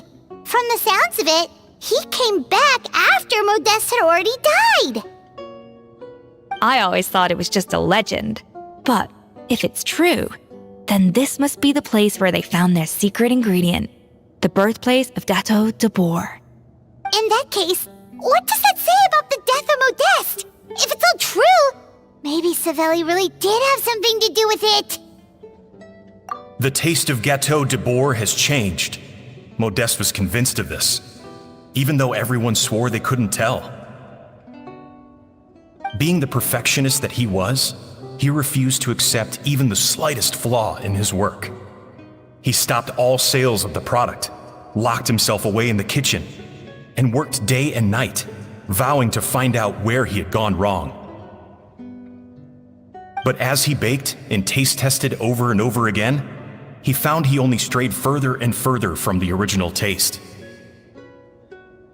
It was only when he was sipping on coffee one day and realized he could not taste the bitterness that the truth finally dawned on him. What had changed was not the Gateau, but his sense of taste. The treasure of Remoria stimulates the senses, taste included, and invigorates the spirit. In the short term, it offers people the ultimate gourmet experience, but in the long term, it dulls their senses entirely. In hindsight, it made perfect sense. After all, why would a culture that sought liberation from the constraints of their bodies care for the loss of their senses? But we realized it too late. We were just too late. Over the course of his many culinary experiments, Modeste exhausted the remaining supply of the treasure of Remoria. He consumed it all himself. The finest culinary talent of his generation now faced a future in which he would never be able to taste anything ever again.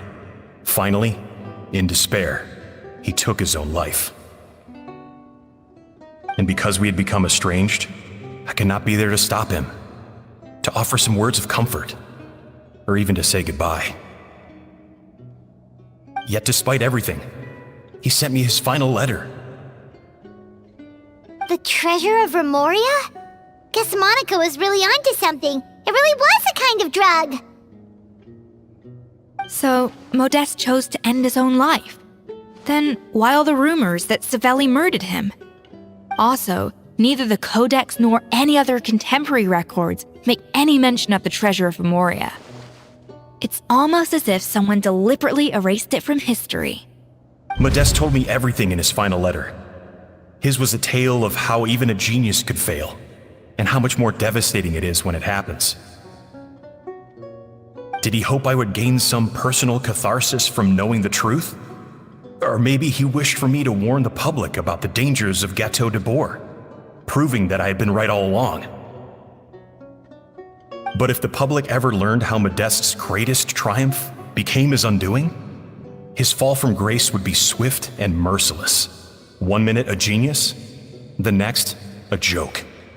It would surely spell the end for his restaurant too. What would be his legacy then?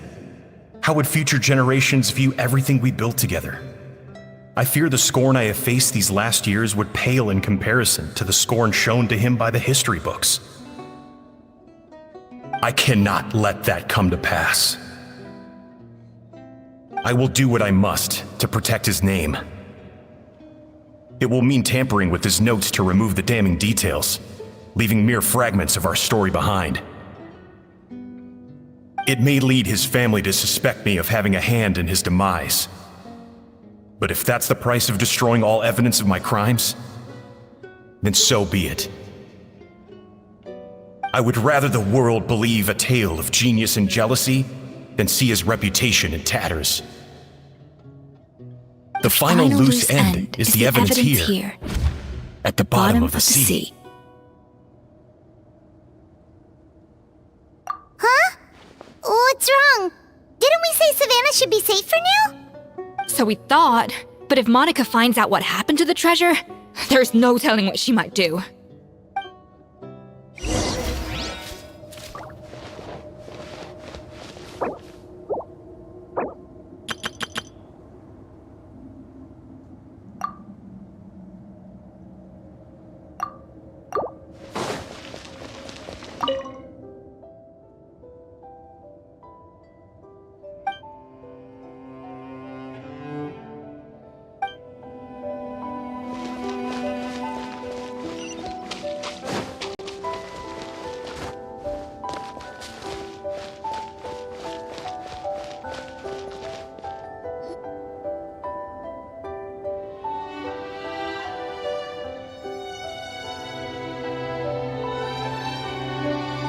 The treasure of Remoria.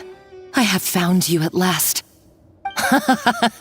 Savelli, you tried your best to bury the truth, but you underestimated the children of Modeste.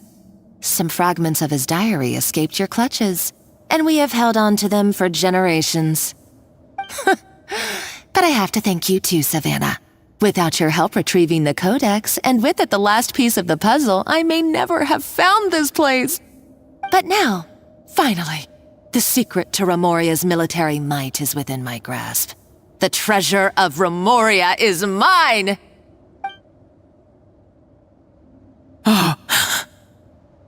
It's empty. It's empty? Monica? Oh, we were seconds too late. Escoffier? What's the deal with that jar? Savelli's final act! He wanted to conceal the secret of the treasure forevermore and make sure it would never harm anyone again. So he came here after his friend's death and destroyed every last shred that remained. This can't be happening. All the years I spent piecing together the truth. All my painstaking planning. All that for an empty jar? Monica, don't do anything stupid. This ruin is more dangerous than you realize. Oh, shut your pie hole!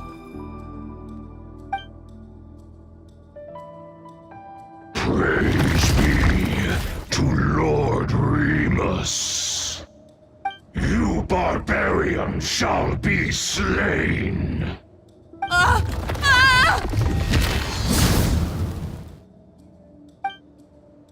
She's a nutcase! A liability to herself and everyone else! Well, now it's up to us to clean up the mess she's made. Take these golems out!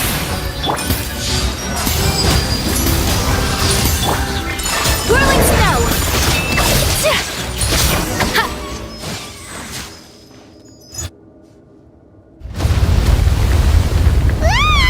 Why is this place still shaking?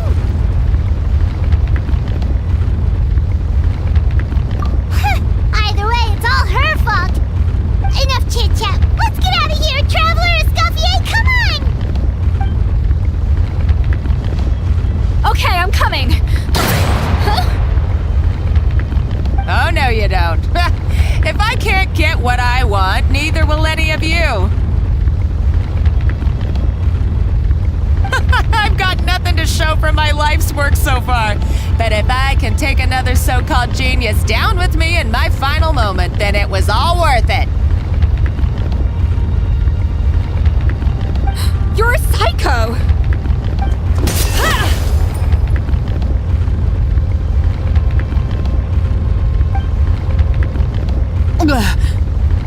Savannah?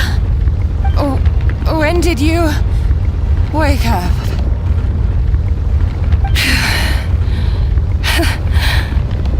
I may be a lousy chef, but it looks like I'm not a complete waste of space. Traveler? Okay, let's go!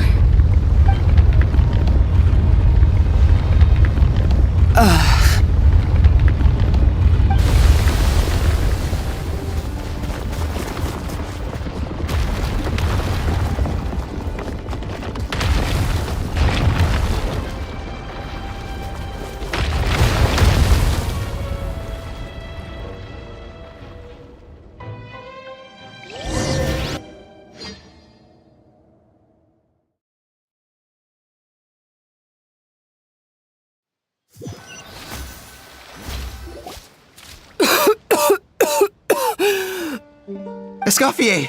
Savannah! Traveler! And Paimon! Venejem! What are you all doing here? What did you expect us to do? Stay at the restaurant and sit on our merry derrieres? While the Traveler and Escoffier were out here risking their lives? We had to do something, even though that something ended up being, well, waiting for you here instead. I don't deserve any of you.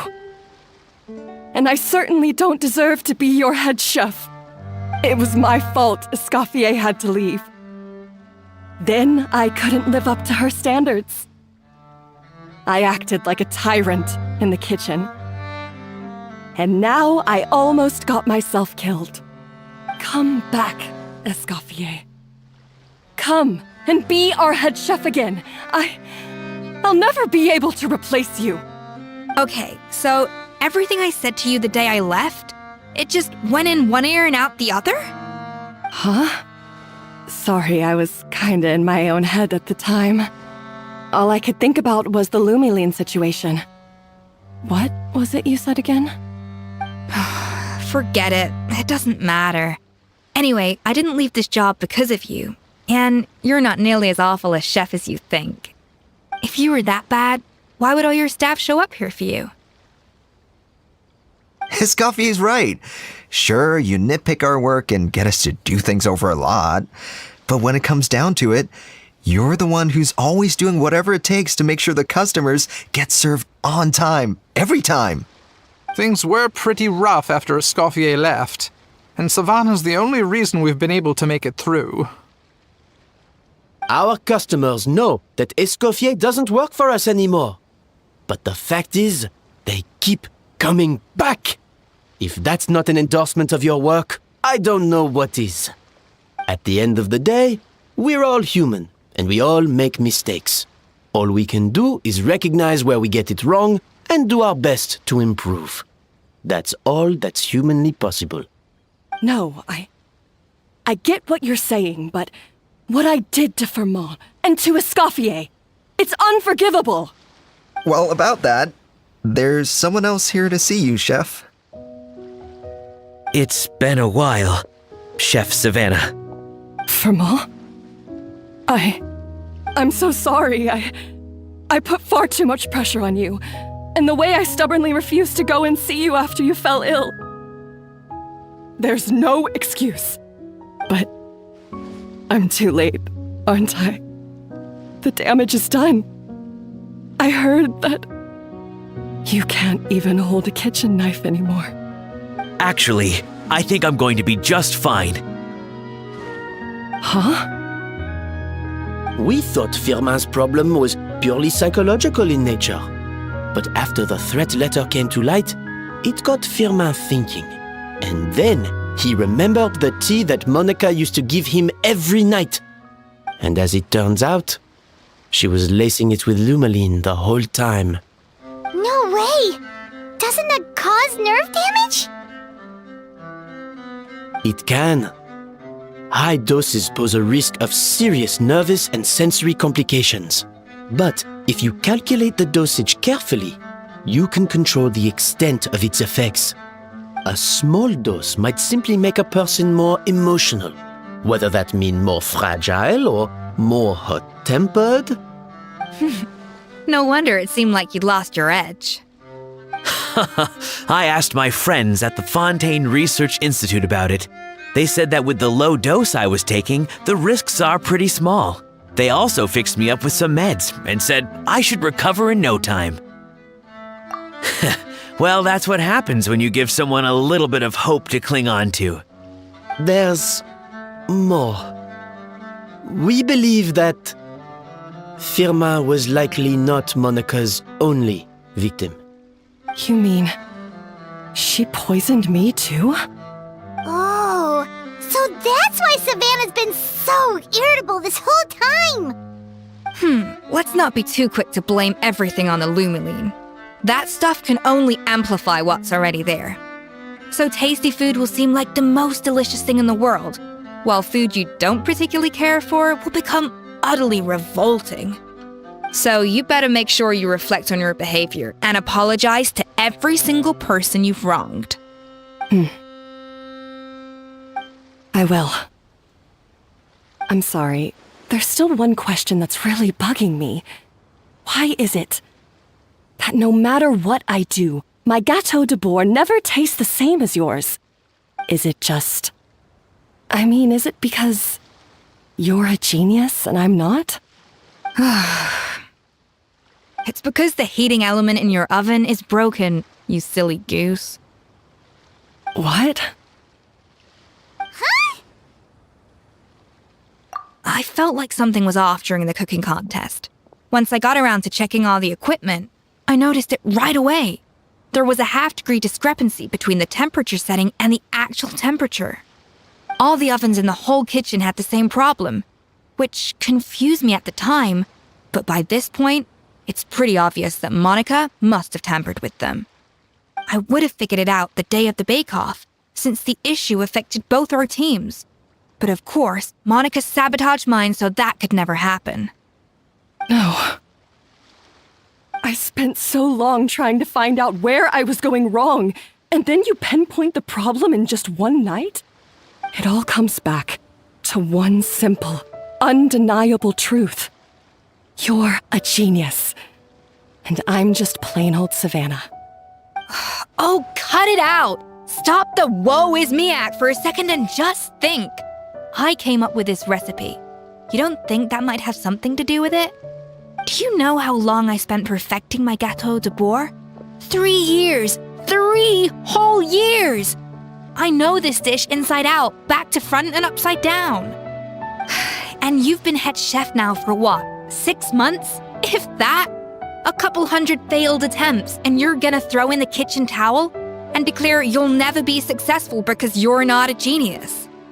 You clearly have no idea how many kitchen failures I've had under my belt, or just how long it took me to finally get my recipe to a level I was satisfied with. Genius or not, everyone makes mistakes. Modeste did, Savelli did, Everyone does. You're only a lousy chef if you don't face up to your mistakes, learn from them, and then keep chipping away until you crack the problem once and for all. Surely you haven't forgotten all that. You were no lousy chef back when I handed you the reins. I haven't forgotten. And I'll make sure I never do. That's our head chef. Ha ha! Sounds like we won't need another changing of the guard in the Hotel de Bord kitchen anytime soon. Huzzah! Aw, what a perfect ending to a crazy journey. Look how happy everyone is. So you got your mojo back now? Yeah. Thanks to you, Escoffier. In fact, no. Thanks to all of you. Aw, friends again. So nice to see them finally settle their beef. Good. So now that's out of the way. It's time for payback. You cheated in our last bake-off, and I demand a rematch right now. Huh?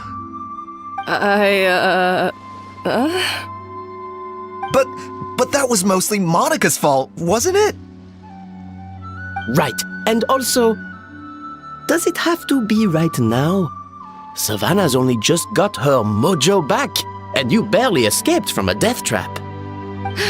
No excuses. This is a cooking contest between two top chefs, and nothing will stand in its way. So grab your spatula and get ready, because this rematch is happening today, right now, this instant. Hey, so, this whole time you were salty about losing? The second cooking contest commences now! This time, no more games, and no holding back!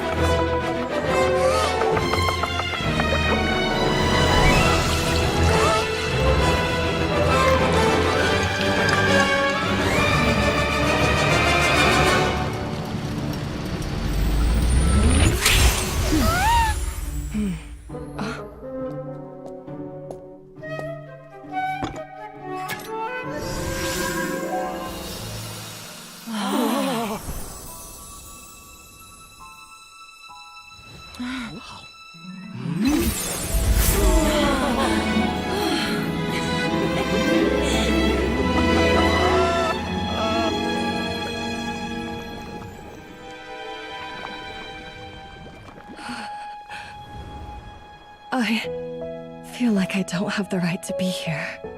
Hey, what are you so afraid of? You can't unbake it now. And if you don't serve it, then good or bad, you'll never find out how to improve.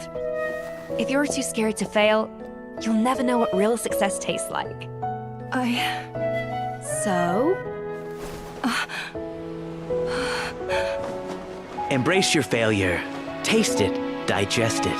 That's the way to success. I don't know. Sounds like it's easier said than done. I'll do it.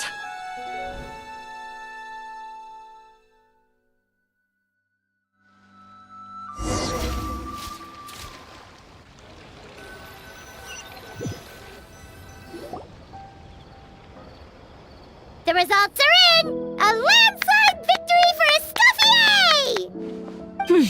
Quite rightly, too. Piece of cake.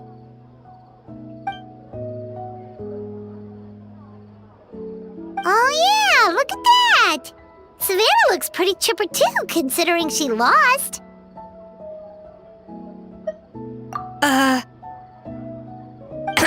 Now, where were we? Yes. Do you have any more questions for me after everything that's happened?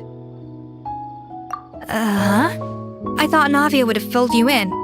And actually, I said all this to Savannah before I left. Although, as we saw, I don't think any of it sank in.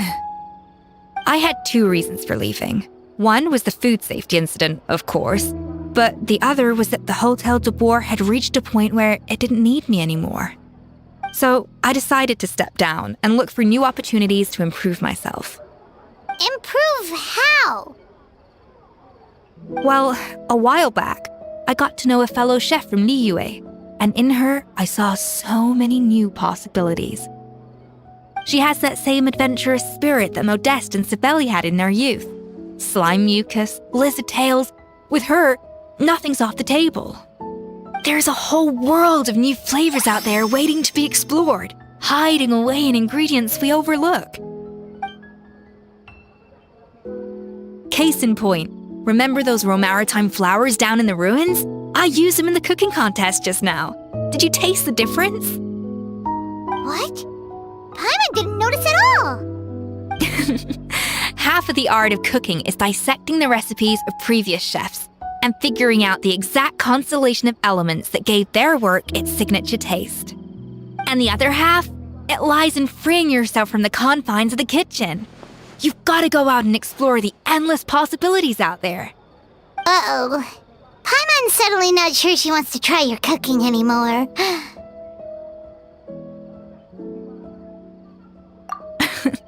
Don't worry, it's not going to be a free-for-all like in Modeste's time. Before I put anything into my food, I'll obviously do my research, make sure it doesn't contain any harmful substances. In the meantime, take this. It's a recipe for Petit Gâteau de Bourg revised version. I tweaked it to suit your needs as busy adventurers. Hope you enjoy, and remember, feedback is always welcome. All right!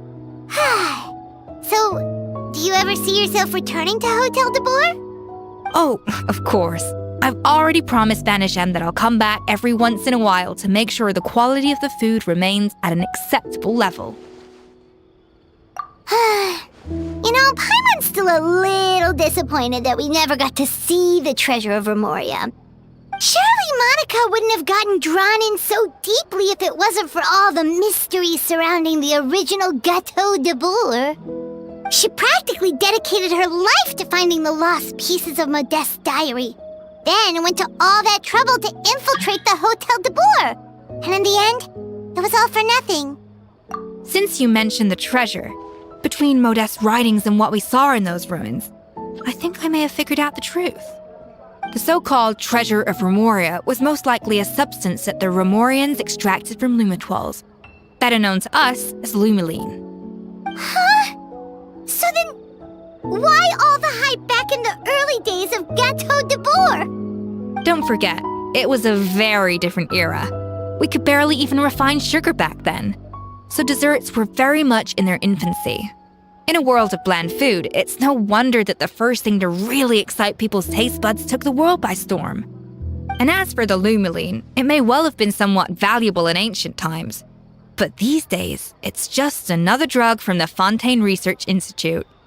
Even if Sibeli hadn't destroyed it all, I doubt it would be worth that much these days. So after all that, there was nothing in those ruins but worthless junk. Feels strange to say it, but Paimon almost feels sorry for Monica. She sacrificed it all only to get nothing in return. Hey! Huh? Navia? You just got back from that underwater ruin, right?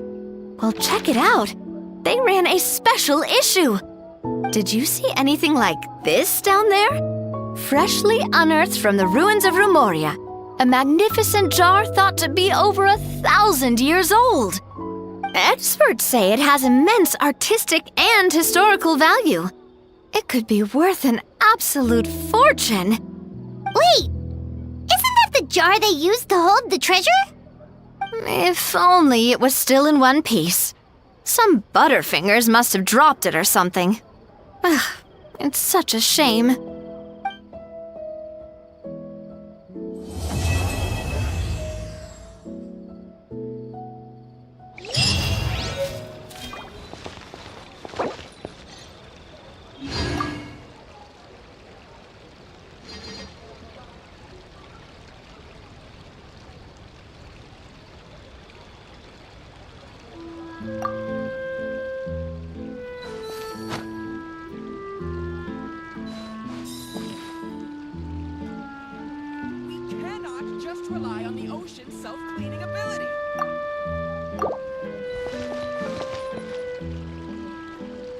Ugh.